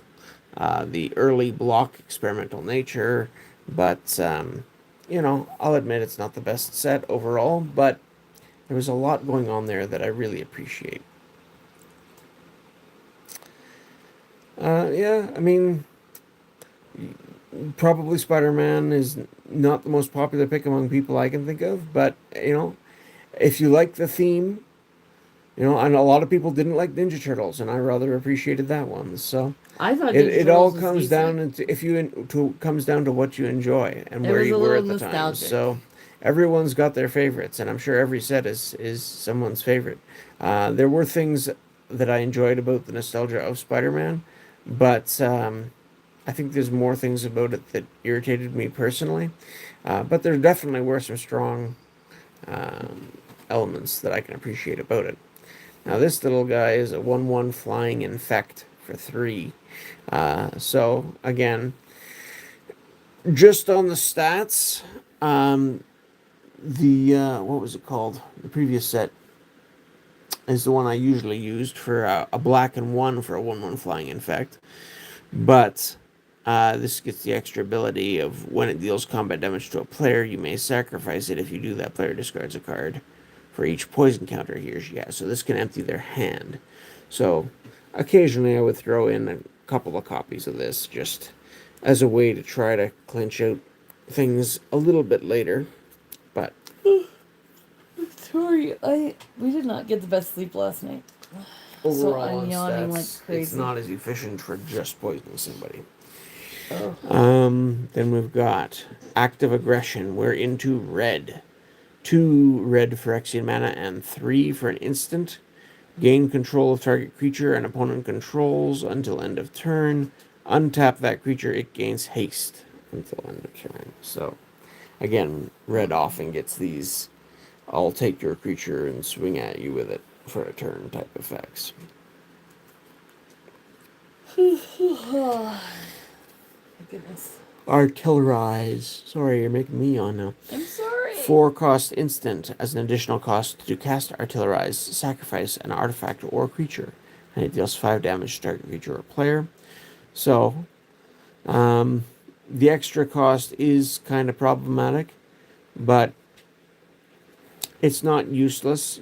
Usually there was enough tokens and other small creatures kicking around that you could find something to use it for, and getting 5 damage to any target basically is definitely a solid effect that can have a big impact. Phyrexian or Mirrodin, most goblins stick to the job they know best.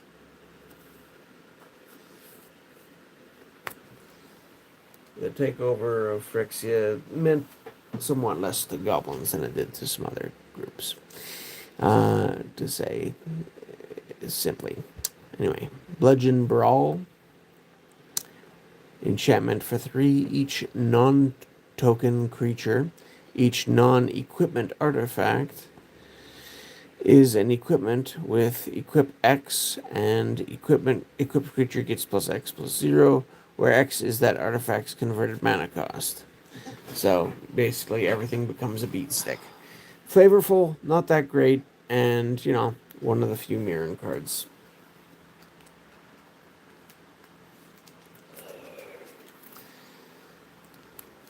Next, we're up to the Red Chancellor. He's a giant. Chancellor of the Forge for 7 for 5/5. You can reveal this card from your opening hand. If you do, at the beginning of your first upkeep, put a 1/1 red goblin creature token with haste onto the battlefield. Oh, Chucky. So you get a free What was goblin. Chucky? You get a free goblin with Oh, you're haste talking on your Charlie first turn maybe. if this was stuck in your hand. Calling Charlie Chucky.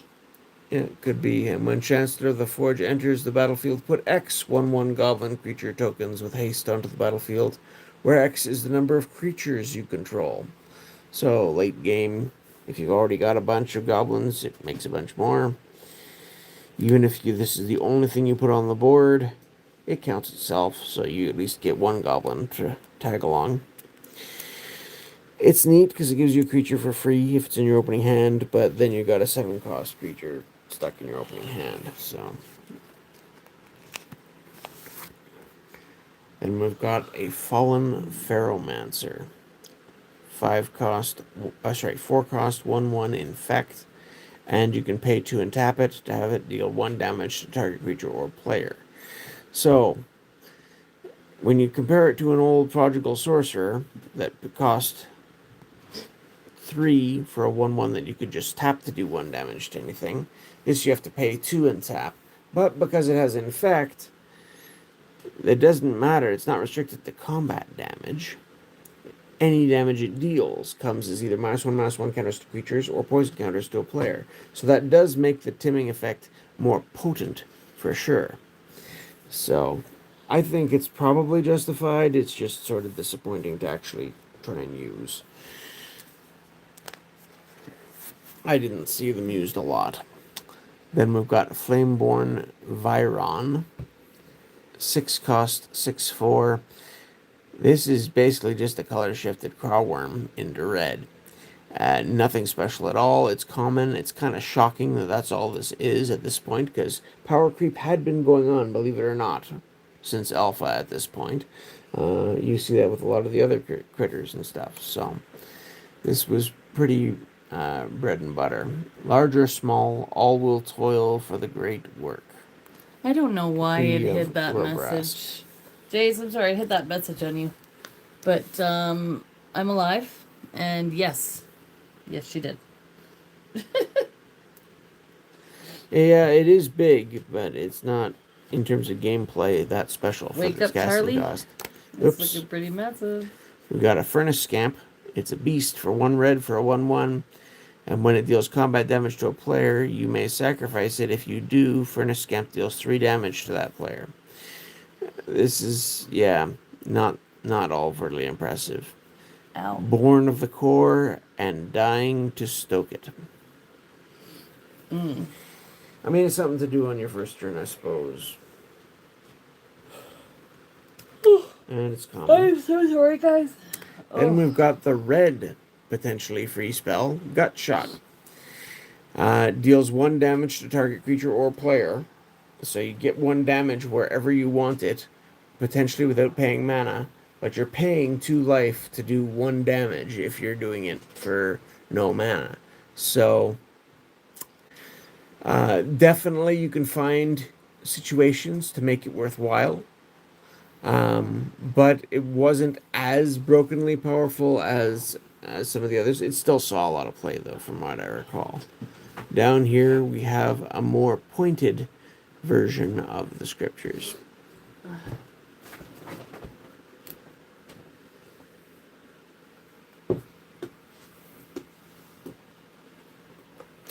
And then we've got... Oh man, mana rituals have been around since alpha.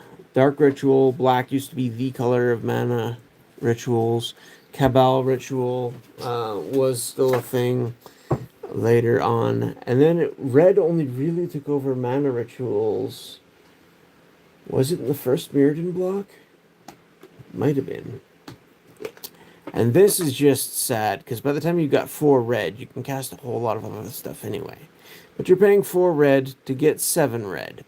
So it is a +3 mana availability, which is pretty significant. It's sorcery speed. Spend this mana only to cast artifact or creature spells is a bit of a drawback for sure as well. But it is a boost. Like, it is a solid amount of mana ritual, I suppose. We got a fight going on in chat. The mountains have been corrupted. Otherwise, they would not lend their fire so easily.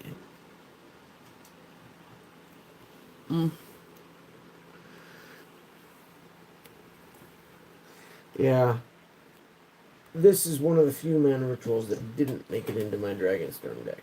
For obvious reasons. I couldn't cast Dragonstorm off it. I could cast a dragon off it. But then we've got Invader Parasite. This one is definitely more mosquito He looking. called you alive. 3/2 for 5. Imprint. When it enters the battlefield, exile target land. Whenever a land with the same name as the exiled card enters the battlefield under an opponent's control, Invader Parasite deals 2 damage to that player. So, if your opponent's in a monocolor deck, all of a sudden they're down a land, and if they play any more of the land, which is likely in a monocolor deck, they'll be taking 2 damage each, aside from the fact that you got your 3/2 body. It is fairly fragile, could be removed, and that gets rid of that problem, but you don't see, yeah. efficiently costed land removal that commonly these days. Then we've got a Molten Steel Dragon. So even the dragons, along with the angels, succumb to the Phyrexian alteration. 2 red Phyrexian mana and 4, so you could cast it for 4, 5, or 6, depending how much life you want to put in. Oh no. For a 4/4 I flyer. gotta be the referee in this one now. Let's take the left corner and Charlie take the right. And Phyrexian Fire Breathing.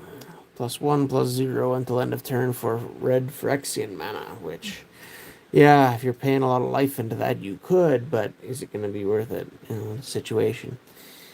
An Apocalypse in Dragon form.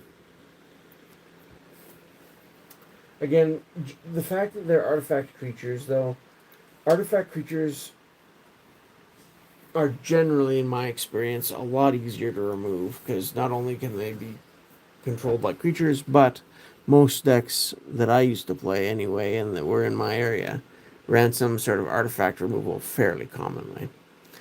4 cost for a 0/4 with Fire Breathing and Infect. Again, having to pour money into Fire Breathing to do any damage is annoying. But the upside, if that finds a way to get through, Hey, just Greg. is certainly there. Priest of Umbrask, 2/1/4, and when it enters the battlefield, add 3 red to your mana pool. So this is pretty much, just a reskin by color Priest of Gix from Black back in the day, which was also, as I recall, same cast cost for 2/1 and gave you 3 black when you played it. So red definitely taking over the mana generation stuff. Next we have a Rage Extractor. 1 Phyrexian red and 4 for an artifact. When you cast a spell with Phyrexian in its mana cost, Rage Extractor deals damage equal to that spell's converted mana cost to target creature or player. So a way to get more value out of your Phyrexian cards, but again, in itself, not doing too much. New Phyrexia is an engine that both consumes and creates melts. And I forgot to read the flavor text on the Priest of Umbrask. I was too distracted by the parallel to Priest of Gix. Even in New Phyrexia, red mana sparks glimmer of individualism, passion, and freedom. Dangerous qualities, especially to Elish Norn, the White Praetor. And that does come up in the later storytelling. But Razor Swine, 2/1 for 3, first strike, and infect. So sort of like the old Ice Age Saber-Tooth Tiger, except with infect, which does certainly make a difference. First strike also makes infect far more important during creature combat, because those -1/-1 counters go on before the creature can damage you back, which means it will be dealing to less damage generally. They aren't helping the forges. Send them to the surface.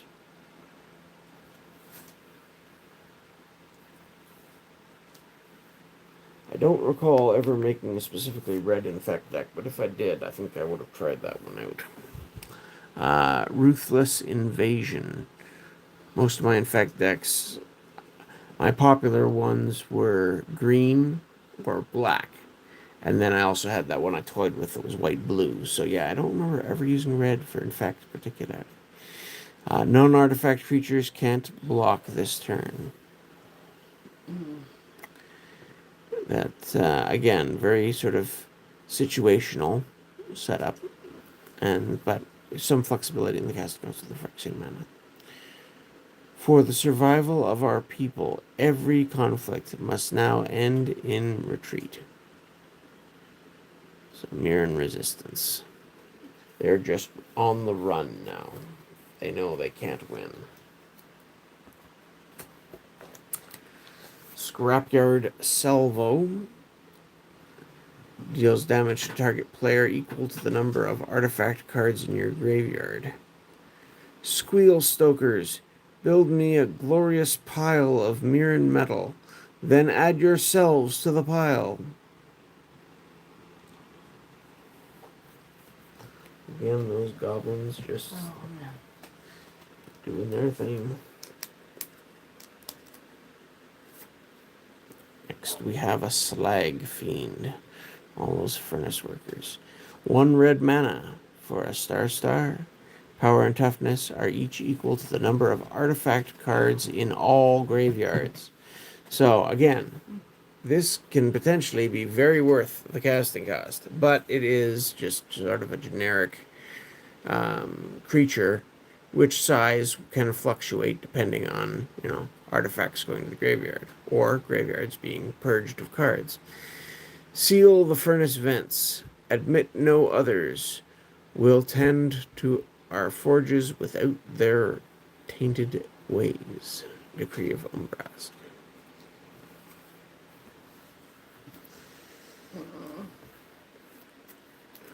Next, we've got the Slash Panther.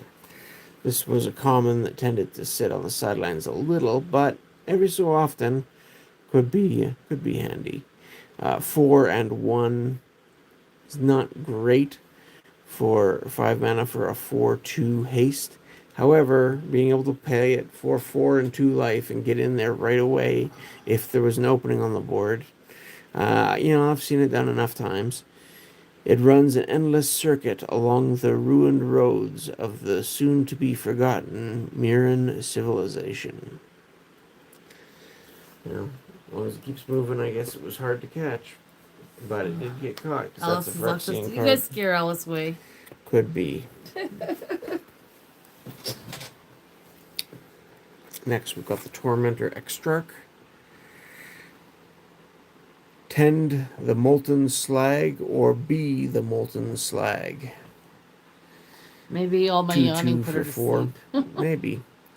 Or maybe it's just getting late. It is getting late. We're on to, we're It's probably 11 about o'clock halfway our there. time. Yikes, this is taking longer than I thought. I'm going to have to pick up the pace. Maybe the kid's distraction was doing it, or maybe it's I'm just getting distracted.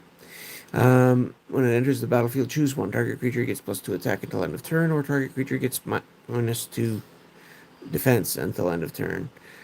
Tend the molten slag, or be... Yeah, I already read that. Maybe But she is. again, it's... If she is, I'm jealous. Entering the battlefields with choice is certainly something. Now, here, this is the least expensive of the Praetors to play. Umbrask the Hidden. Draws less attention to himself. But 4/4 for 5. Oh, there she is. Creatures you control have haste, so that affects itself. And all your other creatures, that's significant. And creatures your opponents control enter the battlefield tapped. That's also annoying. I used to run this a little bit. It's certainly one I enjoyed, but it was never popular. And I guess I can see why. But it does have an impact, or it can. Now, here's the first sort of sign of hope for the Mirrodin Resistance, ironically, on the Praetor. For red, when the Mirrodin Resistance arrived, the Furnace Dwellers looked to Umbrask for guidance. His decree stunned the others. Let them be. Now, you'll remember the echo that, red has got sort of an independent streak. And, I wouldn't say quite chaotic streak, but certainly an independent streak. And that is a little out of step with some of the other Phyrexian lords that are all about forced compliance and consumption and all the rest. Umbrask seems to have a reason to allow them to exist in his realm. Next, we have a Victorious Destruction. 5 cost, destroy target artifact or land. Its controller loses 1 life. Again, 5 cost land destruction is just so rough. I do like me some land destruction at times, but At least with fissure, which was land or creature, it was buried at instant speed. This is an artifact or land, which is basically what pillage was for 3 mana, but 1 extra life loss. The refugees look at these structures with hope. We must relieve them of this burden.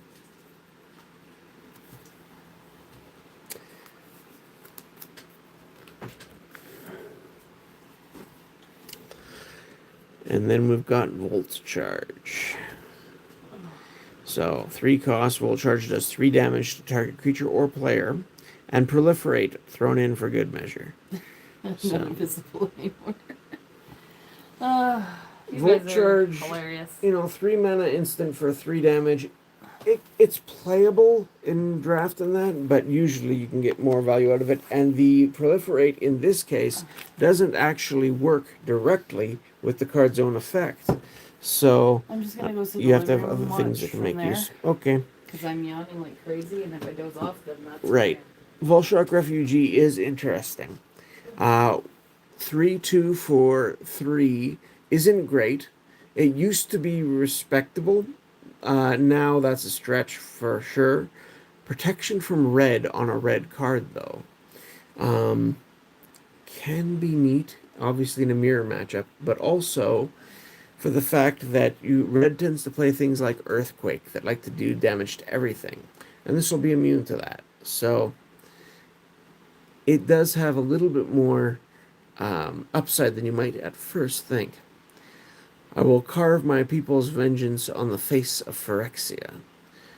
Again, this is one of the few Mirrodin Survivor type cards that's still holding out hope, as is this one. Whip Flare. 2 mana sorcery. Whip Flare deals 2 damage to each non-artifact creature. So sort of a pyroclasm, but not for artifacts. The Slag workers wasted no time in creating their own flare pulses to cleanse the area of the incomplete.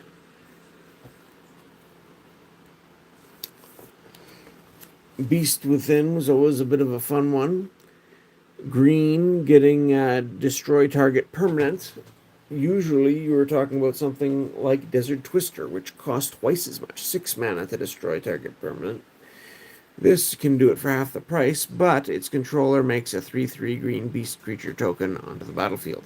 Now, if you're getting rid of something that's more threatening than a 3/3 beast token, this can certainly be worth using in many cases. Or, if you have no better use for it, you could always get rid of one of your own extra cards or tokens or something to make yourself a 3/3 beast for 3.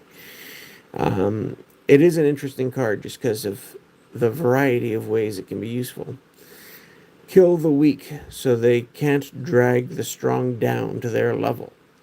This is the true compassion. Besnir, Archdruid of Temple Might.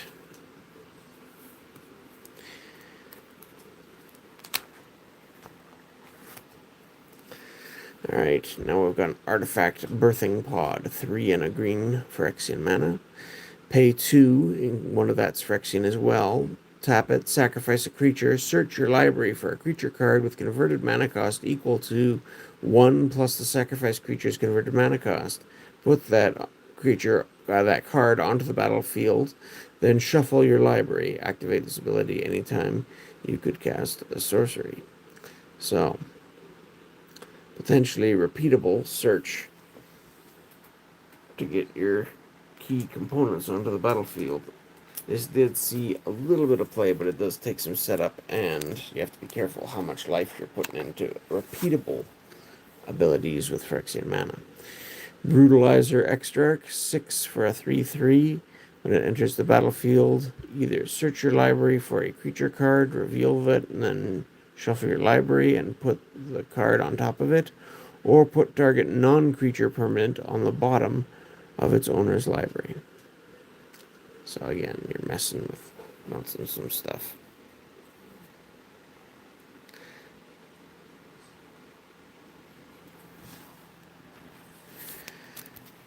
And then we've got the Chancellor of the Tangle for green. 7 cost again for a 6/7. Vigilance and Reach. So a little more defensive than some. When you reveal this card from your opening hand, if you do, at the beginning of your first main phase, add green to your mana pool. So, it gives you a little 1 mana green buff if it's in your opening hand early on. It's interesting. Might be useful. Then we've got a Corrosive Gale, again a Phyrexian mana with X, and it deals X damage to each creature with flying, which, depending on your matrix, they might say that's based off of the counters as well. But basically, this is definitely meant to be sort of a Hurricane Rip, except Hurricane also hit the players, not just the creatures. Wipe Shieldred spies from the sky. She'll see the results of our vision soon enough.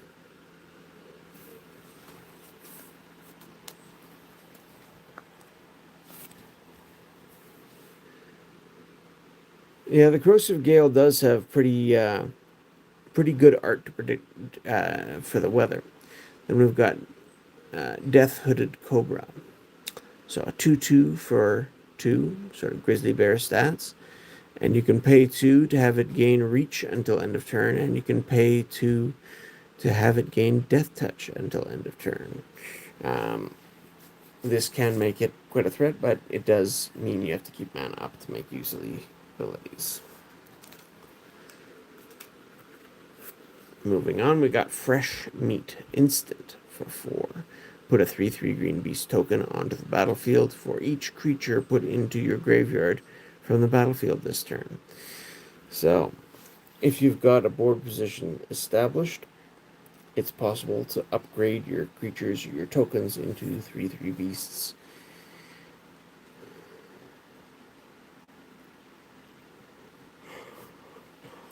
Excuse me. A scavenger's favorite appetizer is death.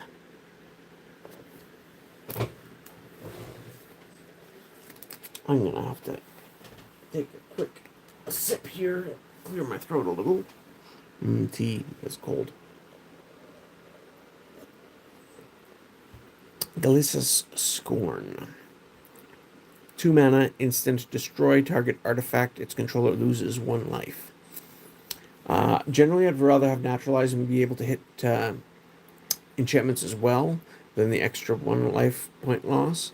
But in an artifact-heavy block, this certainly was playable. If it were fit to survive, it wouldn't have been so easily put down.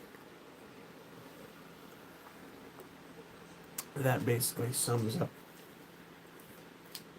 A lot of elves always had a perfectionistic streak. Combine that with Phyrexia, and you get all kinds of haughtiness right out in the open. Glistener Elf. Now, this made a big impact on the poison decks that people had been playing with previously with the Infect cards from the last 2 sets. This was the first time they'd given us Infect on a 1-drop. So it's just a 1/1 Infect. But if you drop this on turn 1, it can be a real threat when you swing with it the next turn, because green has so many pump spells that can be used to make it quite large and get in a lot of damage, either to a blocker to just overcome, if they do have one, or right to their face. Beg me for life, and I will fill you with the glory of Phyrexian perfection. But yeah, Glistener Elf, I've even seen it recently on a poll. Someone's doing multiple, like 10 or more rounds of 4, trying to narrow down what was the best 1-drop of all time. So it's even made it into that discussion. It definitely had some impact for people who like Infect. 2/3 for 4. Green Hilt Trainee. This is one of the few elves that's still fighting against Phyrexia at this stage. You can tap it, target creature gets +4/+4 until end of turn. Activate this ability only if its power is 4 or greater. So if you had a Bone Splitter on it or something. Our ancestors adapted to this world of metal. Just as they did, we will adapt to the this world of evil. Well, unfortunately, that didn't seem to be going as well.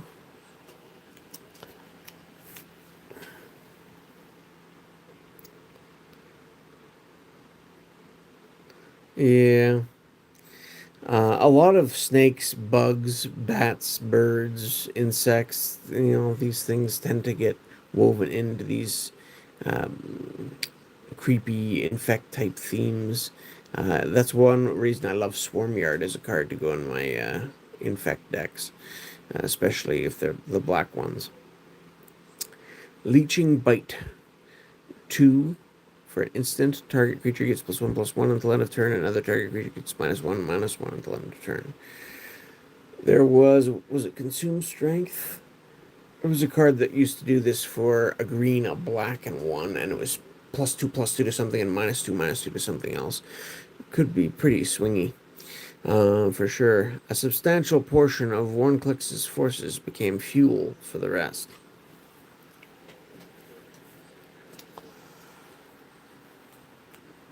Next, we've got the Splice Mauler.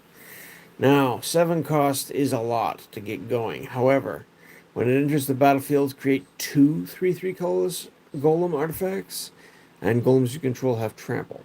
Trample is not the strongest ability, but the fact that you're getting 2 golems made this one, if you were going to bother to get it out and play with it at all, very nice for the blinking to get 2 tokens at a time.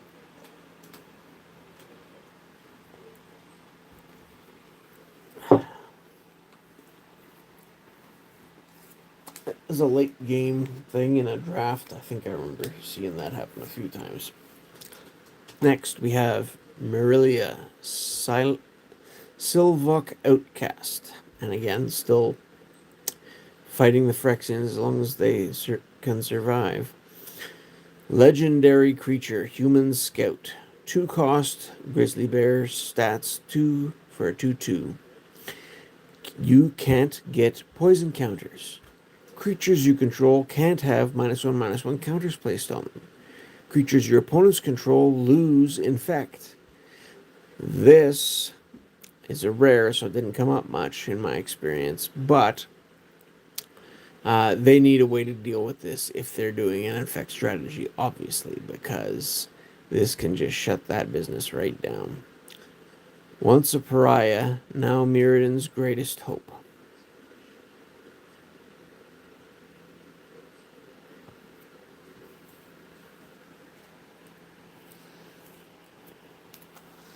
And then, speaking of the Glistener Elf and being able to pump it quickly, Mutagenic Growth.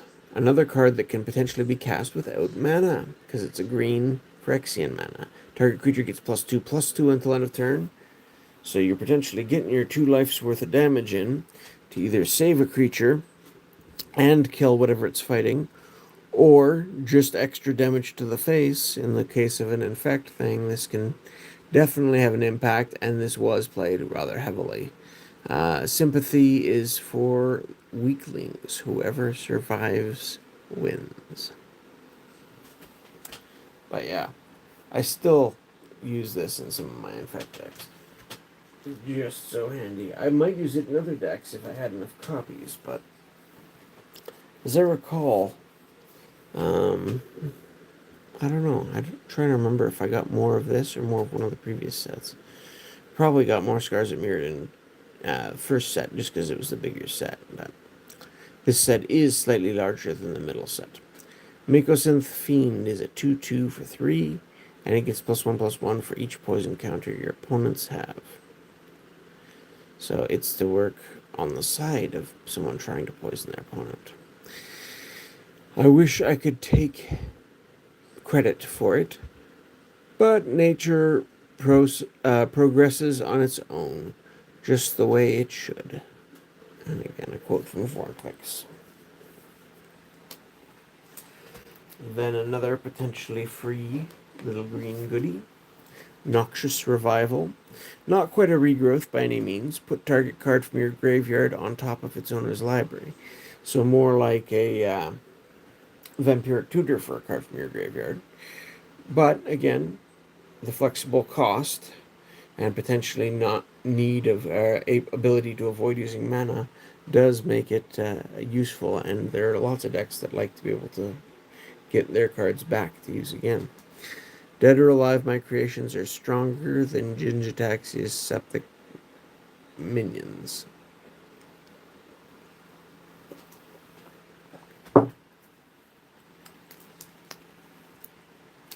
Then we have a Phyrexian Swarmlord, another one of these rarer infect creatures with higher power.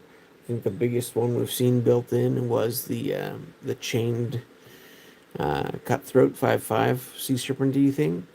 This one is a 4/4 for 6 with infect, and at the beginning of your upkeep, put a 1/1 green insect creature token with infect onto the battlefield for each poison counter your opponents have. So again, it can start to build up more bodies to get through to force in once you get some poison there in the first place. Might not be the best thing to use to get poison in there in the first place, though.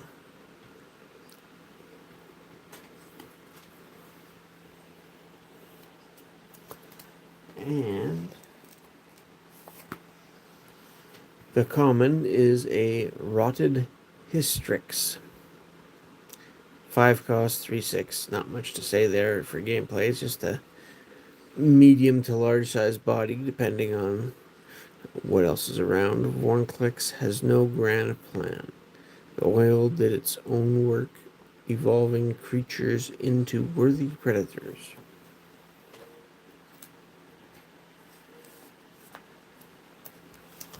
And the next page, wrapping up the last half dozen or so green cards here. Spine Biter, a 3/4 infect for 6 again. You may have Spine Biter assign its combat damage as though it weren't blocked. So even if they are blocking it, that's 3 more poison to the face. Or more if it's pumped.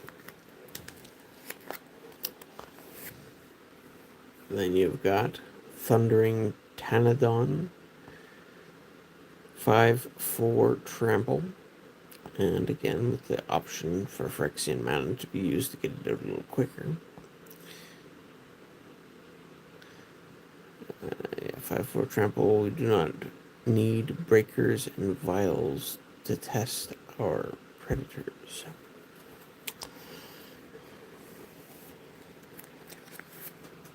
And here, Triumph of the Horde. I've heard this one did get popular for a time. Maybe it still is. But as a pseudo overrun for infect decks, it can be quite a shock to people, even today. So 4 cost is 1 mana cheaper than an overrun. Until end of turn, creatures you control get +1/+1 and gain trample and infect. So all your creatures get a little bit bigger and a lot more virulent, shall we say.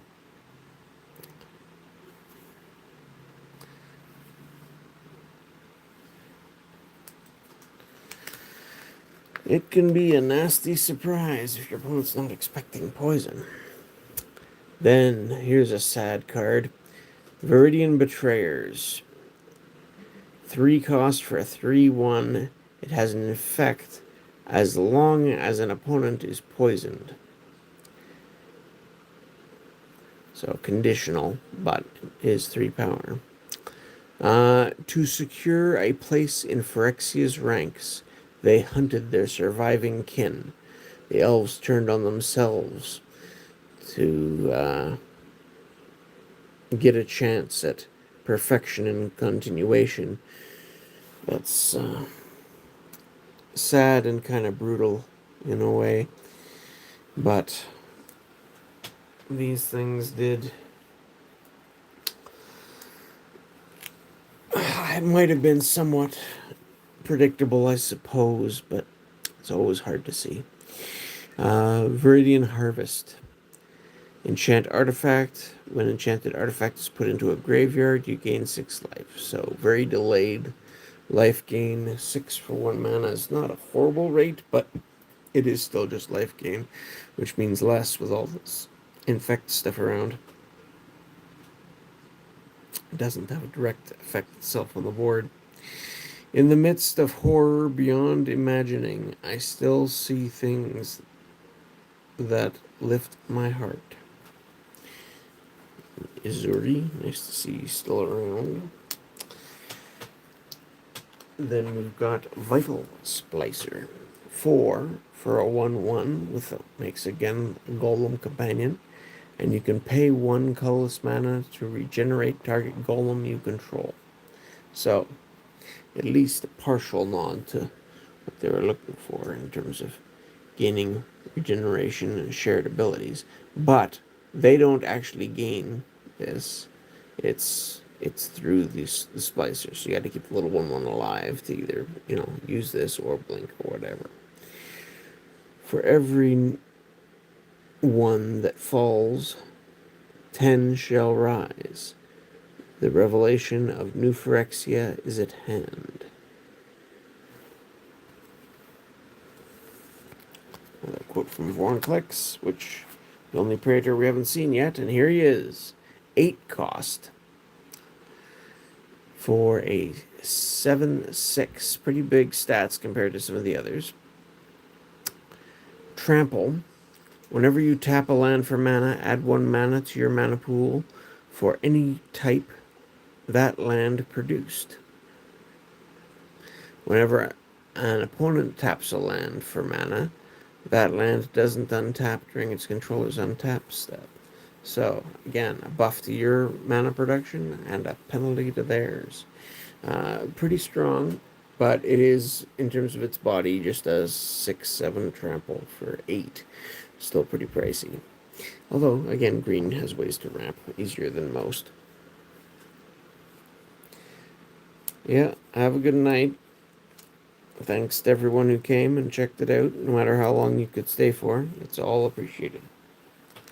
And that was our last green card of the set, so this is the entirety of the multicolor section. There's only one multicolor card in this set, like some of the others. I think we had Vesner in the first set, and then we had Glisa the Trader in the second. So here we have Kor Jadine the Prevailer. 5/4 first strike for 5. And Metalcraft. Creatures you control get +3 attack as long as you control 3 or more artifacts. That is a solid buff, to be frank. You kind of got to be careful if something's sticking out of your window more than a foot. But as long as my hand holds a blade, there's hope for a pure Mirrodin once more. Well, time will tell, I suppose. It certainly can be a significant power buff. But, again, the Metalcraft requirement is usually easy to work around, but every so often something can go wrong.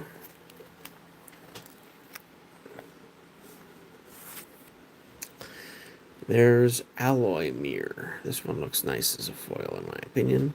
2/2 for 3, and you can tap to add 1 mana of any color to your mana pool. Kind of nice. With or without witnesses, the suns continue their prismatic dance.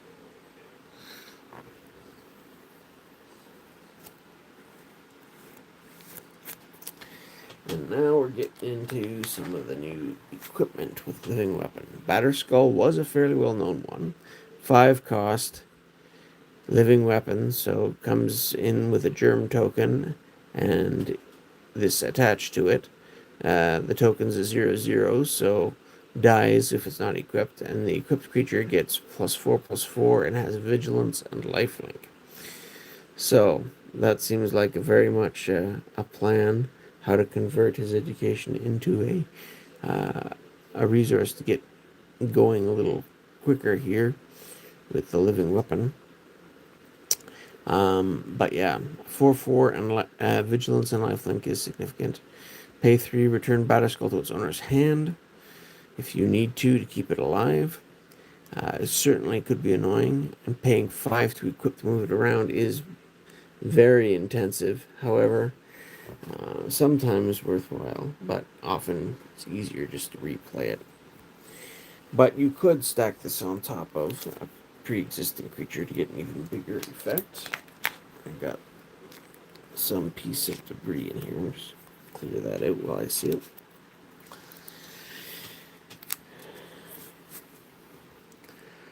Blinding Soul Eater. This one looks fairly nice as a foil, really. It pops a bit. 3 cost for a 3/1. Pay a white Phyrexian mana. Tap it to tap target creature. Honestly, I think tapping it to lock something down itself is almost where the cost should be, and that extra Phyrexian mana is a bit annoying, but I can see the argument for it at the same time. So, there's that. You can see, interestingly, some holes in the ink on the border where the foiling shines through over here, down the edge. We thank the Soul Eaters for inscribing our souls with subservience to reinforce the sacred order.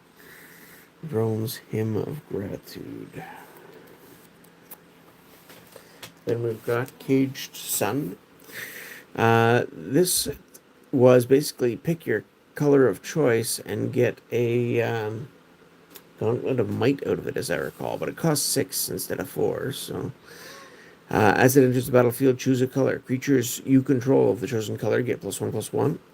Whenever a land's ability adds 1 or more mana of the chosen color to your mana pool, add 1 additional mana of the chosen color to your mana pool. I think I dozed off once or twice in the living room. Again, if you don't have a Gauntlet of Might, this can do the trick. It just costs 2 more, and it can do the trick for any color other than red.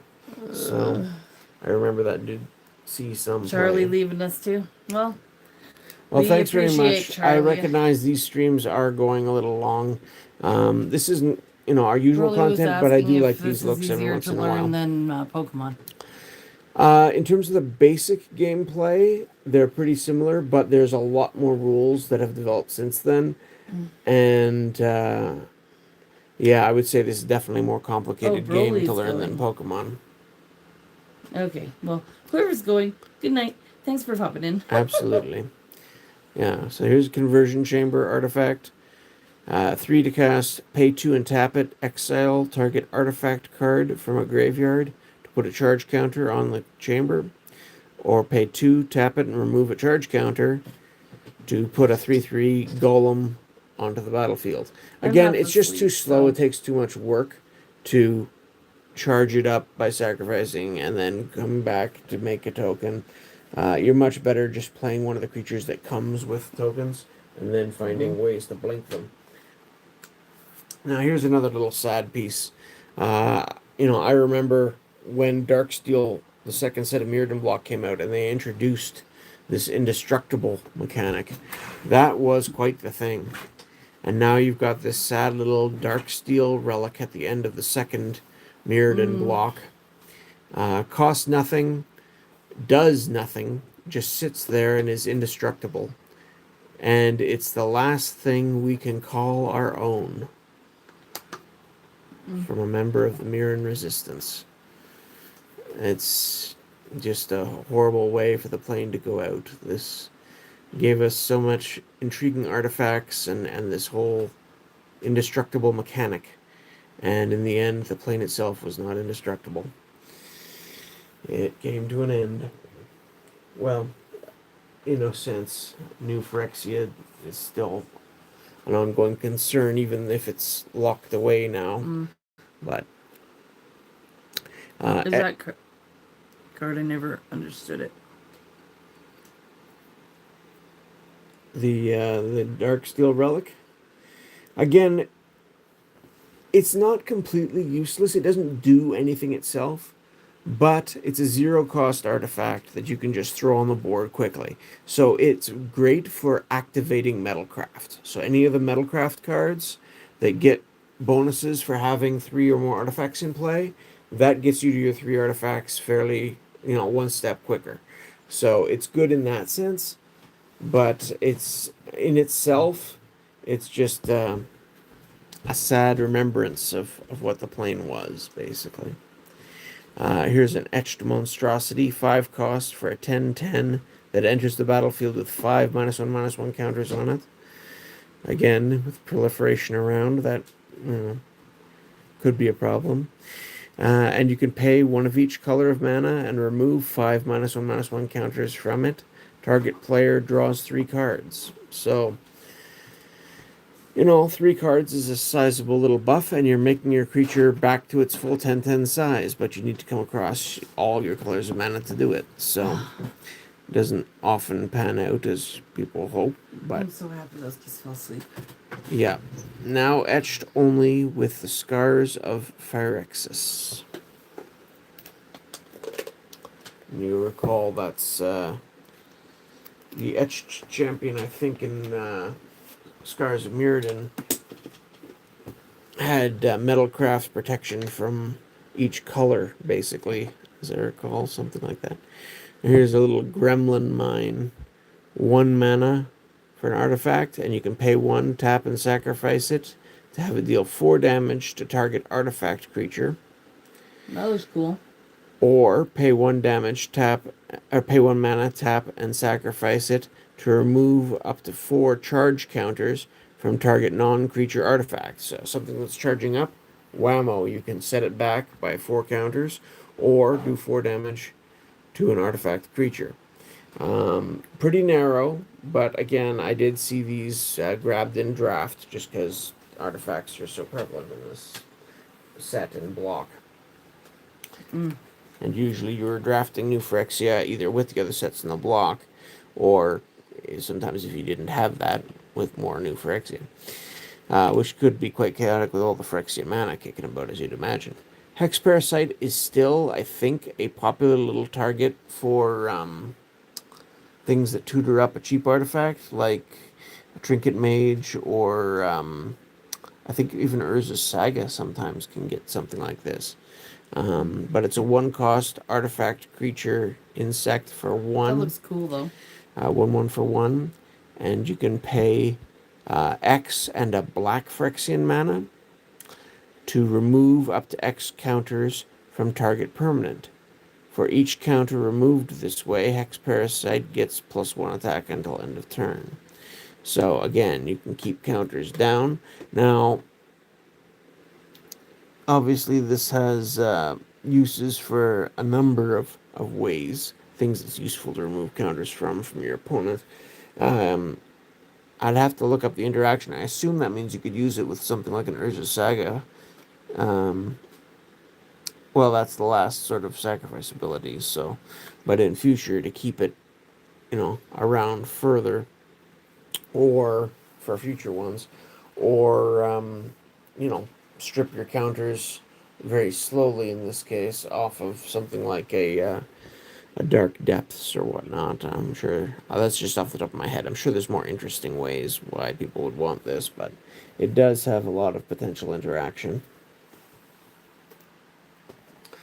Another sad Mirrodin remnant, the Hover Mirror. 2 cost for a 1/2 flying vigilance. Little body of a mirror. Originally created to harvest blink moths, the Hover Mirror is now the silent observers of a dying world. Honestly, a 2/1 flying vigilance for 2 mana isn't a bad rate. I do remember that seeing some play at times. Emulating Soul Eater, especially in a limited card pool format. 2 cost for a 1/2, and it's got fire breathing with Phyrexian mana, which can be dangerous. Paying a lot of life to pump it up is a dangerous play, but it's an intriguing one to keep the math in your mind for. We thank the Soul Eaters for melting the sinful, that we may be reminded of our own insignificance. Drone's Hymn of Gratitude. Then we've got an Insatiable Soul Eater. 4 cost for a 5/1 with green Phyrexian mana to activate. to give it trample until end of turn. We thank the Soul Eaters for culling our sick, so that the strong may earn their triumphs.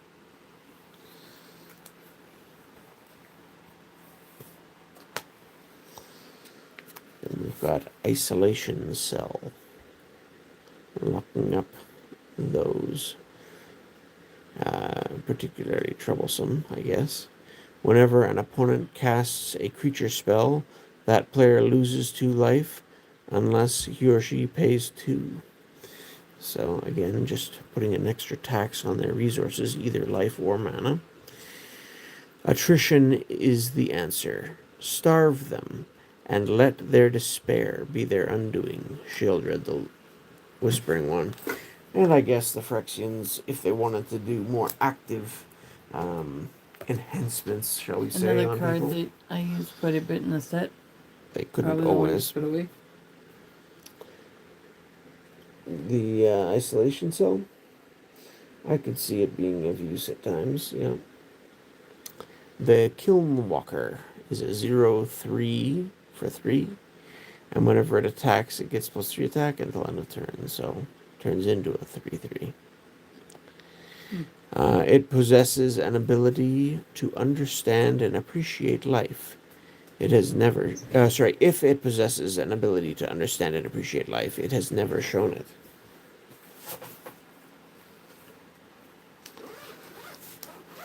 And then to, again, one of the living weapon equipments. 4 to cast. Comes with a germ that it automatically equips when you first play it. Equipped creature gets +1/+1 for each swamp you control. And for 2 black mana, you can equip it to something else. Or 2 black Phyrexian mana. So you can move it around. But yeah, it's, again, in a mono black deck, this could get to be quite the buff. For sure. Oh, that Abrams. And it does look pretty nice as a foil, I think. Then we've got a Mind Crank. That looks cool. A little creepy, but cool at the same time. Yep, sort of like a Pithing Needle, but a little different in terms of design. 2 mana. Whenever an opponent loses life, that player puts that many cards from the top of his or her library into his or her graveyard. So again, milling them down with life loss. Mind Crank was usually you're a fighting. part of mine. Yeah. Charlie. Let go of your memories and be reborn. Yeah, a lot of these, modifications being done to the poor Mirrans that are come under this way are very evocative images, shall we say. A Minkasynth Wellspring. 2 cost artifact. When it enters the battlefield or is put into a graveyard from the battlefield, you may search your library for a basic land card, reveal it, and put it into your hand. Then shuffle your library. So, being able to tutor up a basic land for 2 colorless mana is not horrible. And then being able to do it again when this dies, it gives you an artifact to sacrifice. So, with extra value when you do. So, this does have certainly its use in the set. The oil created the Minkosynth. The Minkosynth created new Phyrexia.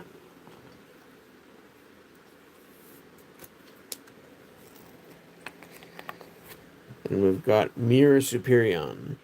Still a Mirrodin card. So the tough mirror apparently lasted to the later stages here. 2 cost for a 5/6. Spend only mana produced by creatures to cast Mirror Superion. And most mirrors early on were ones that cost 2 and could tap for a color of mana.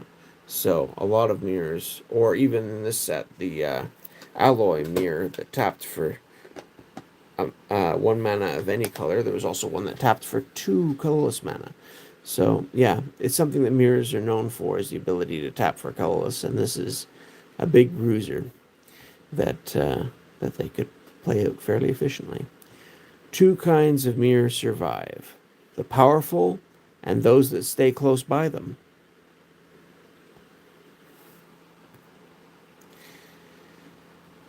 Yeah, Mir always did have a rather interesting look to them. Very, very much their own thing. Whoops. Oops, I'm sorry, that's me. Oh, I'm Whoa, sorry, here we that's go me. again. Then we've got a Necropouncer. Pushing the Another living camera weapon equipment for 6. back. Whoops. Equipped creature gets +3/+1 and has haste. Oh my goodness. So a 3/1 haste for 6 mana is pretty stinky, to be frank. Even if it does come with its own body, but you can equip it for 2 to something else to give it +3/+1 in haste. You know, depending on what else you're playing, that might be, a better way to go. I just find this oppressively expensive for not being all that impressive, frankly. Then we've got the Omen Machine. 6 cost. Players can't draw cards. At the beginning of each player's draw step, that player exiles the top card of his or her library. If it's a land card, that player puts it onto the battlefield. Otherwise, the player casts it without paying its mana cost, if able. So, yeah, it just creates a whole different economy of the way the game's played, and I'm sure there are ways to abuse it. I never bothered to figure that out particularly. 6 cost artifact is pretty steep game plan to get you started if that's what you're counting on. So here's your 3/3 insect for 5, and with a black Phyrexian mana to give it infect until end of turn. So again, a 3/3 infect could be useful for 5, but the fact that you got to keep paying for it, either life or black mana, it was never my favorite. And again, artifact creatures tend to be more easily gotten rid of. Then we have Phyrexian Hulk. This is also, I believe, a reprint from an earlier set dating back a fair chunk. An invasion weapon of ages past. The glistening oil contained the blueprints of countless atrocities. So interesting to find out that the oil has that existing memory going back that long. And pristine talisman. I saw somebody grab one of these in a sealed build or a draft or something recently, and it actually did some decent work. If you're adding 1 mana to your mana pool by tapping it and gaining a life each turn, that extra incremental life gain every turn can buy you a turn or 2. And 3 mana rock I got is about not the best, but more not minutes useless. than me, and then I gotta hit the hay too. Yeah, well, we're into the artifacts now, so another page or so. I'll try and keep this moving. Tools and artisans can be destroyed, but the act of creation is inviolate. Elspeth. Then we've got 5 shrines here, and they're all similar. They cost 2 or 3 to play. And there's one that's sort of geared to each color. At the beginning of your upkeep, or whenever you cast a green spell, put a charge counter on Shrine of Boundless Growth, and you can tap and sacrifice the shrine to add 1 mana to your mana pool for each charge counter on Shrine of Boundless Growth. So, sort of like an old mana battery. The Shrine of Burning Rage, this is probably the one I saw used, one of the 2 that I saw used the most. At the beginning of your upkeep, again, or whenever you cast a red spell, put charge counters on it. Pay 1, tap and sacrifice the shrine to have it deal damage equal to the number of charge counters to target creature or player. The black one for casting black spells, you have to pay 4, tap and sacrifice it. Each player discards a card for the charge counters on it. Over here. The white one actually gives you a 1/1 white colorless mirror artifact creature token onto the battlefield for each charge counter on Shrine of Loyal Legions. So getting a bunch of mirror could be impactful, and in the right deck I have seen this one used. But again, you have to be white mirror, so it's to really get the most out of it. Then you've got Shrine of Piercing Vision, and this one's interesting because it looks a little carnish to me. And again, for blue spells, you get the extra counters aside from the one per turn. And you can just tap and sacrifice it. You don't have to pay extra mana for this one. Look at the top X cards of your library, where X is the number of charge counters on Shrine of Piercing Vision. Put one of those cards into your hand, and the rest on the bottom of your library in any order. So it just helps you dig for something. Interesting set of shrines. Anyway, all uncommon. So then you've got the Sickle Slicer. 3 mana, living weapon, equipped creature gets +2/+2. So a 3 mana 2/2 that can stick around as an equipment once it's killed, but you have to pay 4 to equip it after that. So a little bit awkward. Then we're on to the Soul Conduit. 6 mana, 6 and tapped. 2 target players exchange life totals. Kind of neat, like Mirror Universe, except having to pay an extra 6 to use it, and being more flexible as to when you can do it is neat too. But yeah, sort of definitely another throwback card. You have an unhealthy attachment to your selfhood. I can help you with that. Again, more stripping of individuality away. This one has been popular at times, for sure. The Spellskite. 2 cost, 0/4, and you can pay a blue Phyrexian mana to change the target of a spell or ability to Spellskite. So, if your opponent's playing pump spells, for example, this can get around that and make use of them itself. Soul Conduit was used to hilarious results. Oh, I'm sure that it did. I don't remember seeing many examples of that, but yes, I saw the shenanigans with Mirror Universe, so it doesn't surprise me that would be the case in for some intrepid individuals. But yeah, this can also change the targets for either creature removal or pumps or all kinds of things and cause all kinds of trouble in the right deck. So let's show Vornclicks that progress doesn't always need teeth or claws.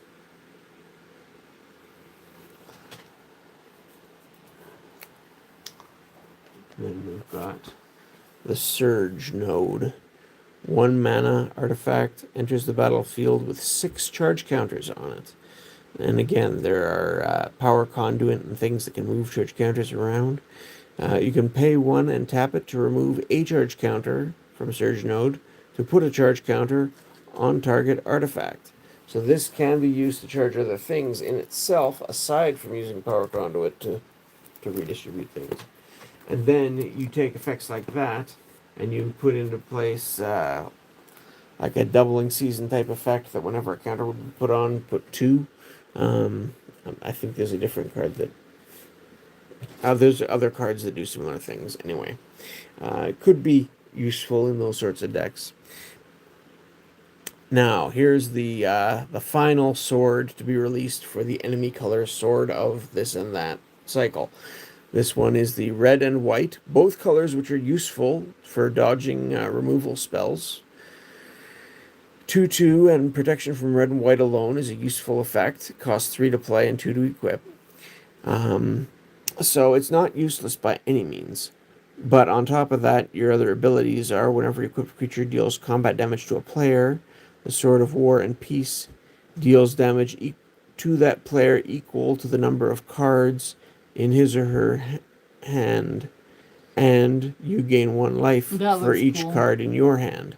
So it doesn't give extra effects on the board or extra card draws or anything like that. It is purely they gain, or you gain a few points of extra life, and they take a couple extra points of damage, typically. That is, a nice bonus effect, but it's generally not as impactful as, say, the Sword of Life and... was it Life and Death, the green and black one? or Sword of Fire and Ice, etc. Even Sword of Light and Shadow gets, bodies back from the graveyard. So I do like the swords, and I do think this is a neat addition to the original enemy color group. But generally, it's not named among the strongest of them. Still useful, like I said, even for just the 2 protections and the buff, though. Then we've got Torpor Orb. This can be a little bit nefarious. 2 cost. Creatures entering the battlefield don't cause abilities to trigger. These days, when so many creatures have enters the battlefield effects, and other things happen so much when creatures come into play or whatever, this can help lock down a lot of those cards and strategies and make them not nearly as useful. It is sort of a sideboard card, but it happens commonly enough that sometimes it can just be a rude surprise to some people. Phyrexia is certainly dangerous, but I have to admire some of its innovations. Well, that's again a quote from Tezzeret. And we're down to our last few cards here before we hit the basic lands. Trespassing Soul Eater, 3 cost for a 2/2, blue Phyrexian mana to make it unblockable this turn. We thank the Soul Eaters for surveilling our lives, that we may be preserved from our own ignorance.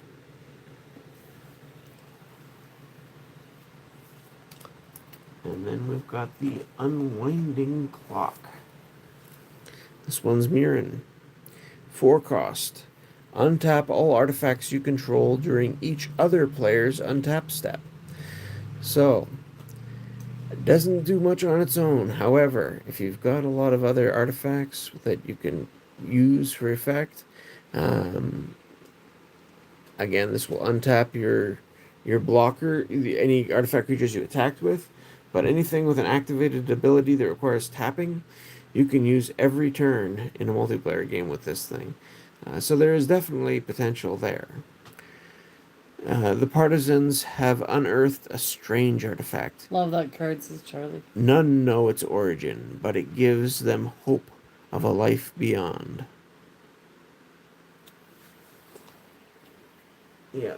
Again, any artifact-themed sets, and Mirrodin Block, the first and this one, both had some really neat tools to build with. Now, this one I pulled out from the Darksteel set.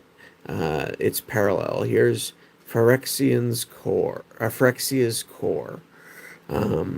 Taps for a colorless, or you can pay 1, tap, and sacrifice an artifact to gain 1 life. So sort of like the Claw of Gix type ability, except I think that was that sacrificing creatures? I should have pulled that out. Anyway. But yeah, the quote, so even the heart of our world has succumbed. Cough of the Hammer apparently got sight of it. And here, for reference, from Darksteel was Mirrodin's Core, how it looked before it was infected. A different artist. Tap for a colorless, tap to put a charge counter on Mirrodin's Core, tap and remove a charge counter to get 1 mana of any color. So that whole color fixing element is gone, and instead you're sacrificing artifacts to gain life. And yeah, you can see sort of the corruption right through the core there. Sad flavor text, yeah. Yeah, it sure is. And like I said, it's a sad ending to the block, and it set up more troubles to come for the multiverse.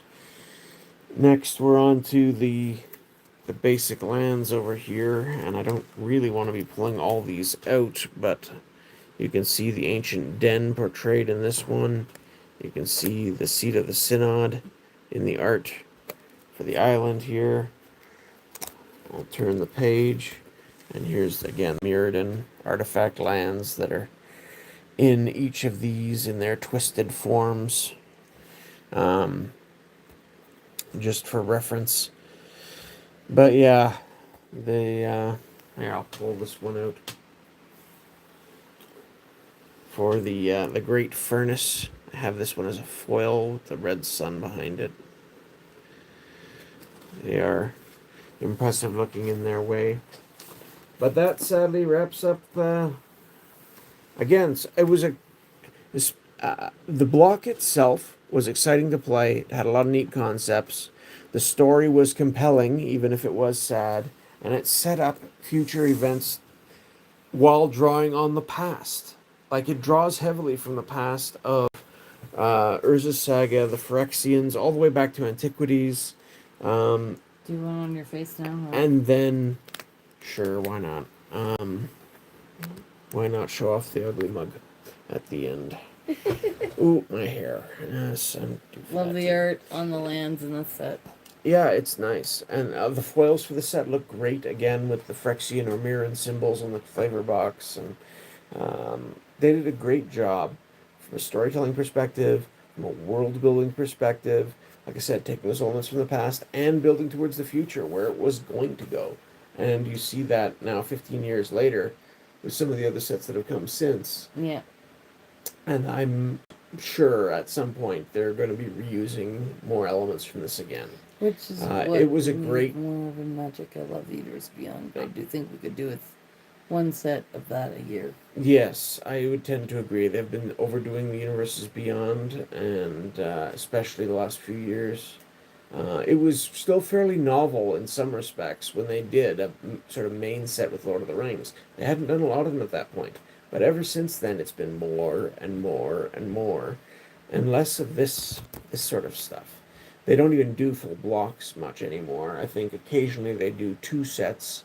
What was it, like, there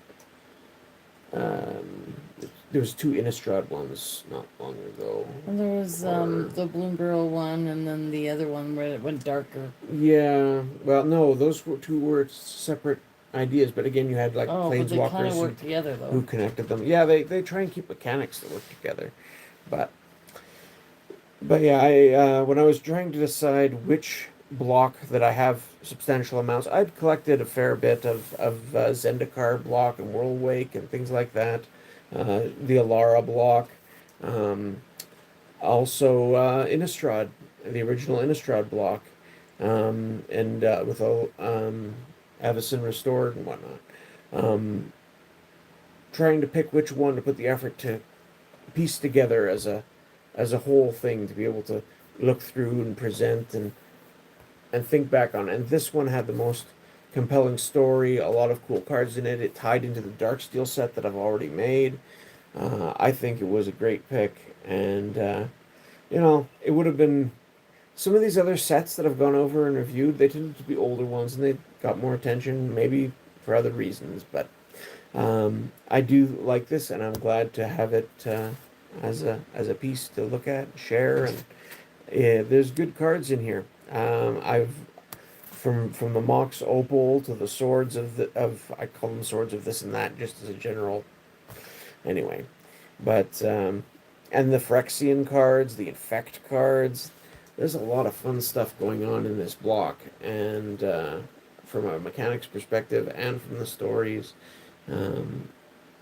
I just really appreciate it, and I think it was one of the better ones, even of the options that I had. I liked Zendikar. They did some neat stuff. They brought back enemy-colored fetch lands, which was a novelty at the time. Sorry, They brought back fetch lands, but did the enemy-color ones. It was cool, but it doesn't hold my memory like this one does. Innistrad, it was neat to see them work in sort of those horror elements, but it had a lot of stuff that bugged me too. I wasn't a fan of the 2-sided transforming cards. It was flavorful, and there were elements of it that do stick with me, but not to the same extent as this. Absolutely great piece of Magic history, Puppet, and your knowledge of these sets makes the watch quite compelling. Well, I'm glad you enjoy it anyway, and hopefully other people will and do as well. But it's something I appreciate doing when I had the opportunity, and when I was out of work for a couple months earlier, I had the opportunity. So I picked this one and went for it, and I'm glad to be able to share it with you now. In any case, thanks for coming out, and I hope you have a great night. And I'm sure we'll be doing on to other things different, and we'll talk about some other older sets as opportunity arises too. I've been thinking about how I always used to appreciate the real world references, but all the universes beyond lately that have real world references through the Marvel stuff have really watered it down. Like even the small releases, like Assassin's Creed that had some real world stuff, that didn't bother me as much. I found that kind of exciting. But now that it's more everyday mundane stuff like a hot dog vendor card or a pizza delivery guy or it's just not the same. Ooh, I can get a ramen noodles cup. It's not the same as King Solomon or Nebuchadnezzar or the Library of Alexandria, any of these old references. I knocked it again. I'm sorry. They've lost a lot of the flavor for that sort of thing, and maybe one day I'll do a more specific look at that sort of element. But in any case, this has been a long stream, and I'm ready for bed. So, yeah, I tend to agree. More magic fantastic. should be more fantastic, not real world stuff. And again, there's fantastic elements to superheroes for sure, but it's a different type of fantasy than sort of the classical, Awesome. Thanks, fam. Have a story great elements. night. Looking forward to the next one. And I totally agree with you, Bob Spoket. It's so much. It just waters down the excitement. Yeah, I tend to agree with some of that, and hopefully they realize it before they go too far with it. There's some people speculating that there's going to be 6 Marvel sets because there's 6 Infinity Stones, and they put one in Spider-Man, and there's apparently one in the next set coming out, and that leaves 4 more for 4 more sets. I'm not really looking forward to the Marvel sets. I would not. Yeah, exactly. We might open a little bit just to kind of like. Yeah, basically. That's my Mhm. thought on that. I want to save my focus for the Hobbit set coming up. I'm a little bit excited to see what they do with the other world crossing thing. If it's like people are speculating, going to be sort of like the old time spiral block, the second set. What was it called? Anyway, but even that, I think I don't know. I'm curious to see what they'll do with Star Trek too. Anyways, but yeah, Marvel, I'm not going to be emphasizing as much. We will take a look at it for a number of reasons, but hopefully there should be something of interest in it. Thor. Well, of course, there's always going to be a few favorite Thor characters, is my but favorite. yeah, Do you think they'll put a Groot card? they may. Ooh. Who knows? Groot. I wish they'd just do for Marvel that they'd just do some Secret Lairs. Well, they already have, and then, yeah, it seems to have been a really big contract by the look of it. Yeah. Anyway, I'm only interested in Spider-Man adjacent cards. well, fair enough. Everyone's got their favorites. In any case, Alrighty. again, thanks very much for coming out, and Have a good a night. good sleep, everybody. I hope to. Bye for now. Cheerio. Much love. See you later. See you Thursday. Not gonna be a ton to open, but we'll see. Some weeks are like that. Every week's going to be a bit different Yeah, sometimes. Bye for Good now. night. Much love. See you later. Toodaloo. Oops. I clicked the wrong place. Bye.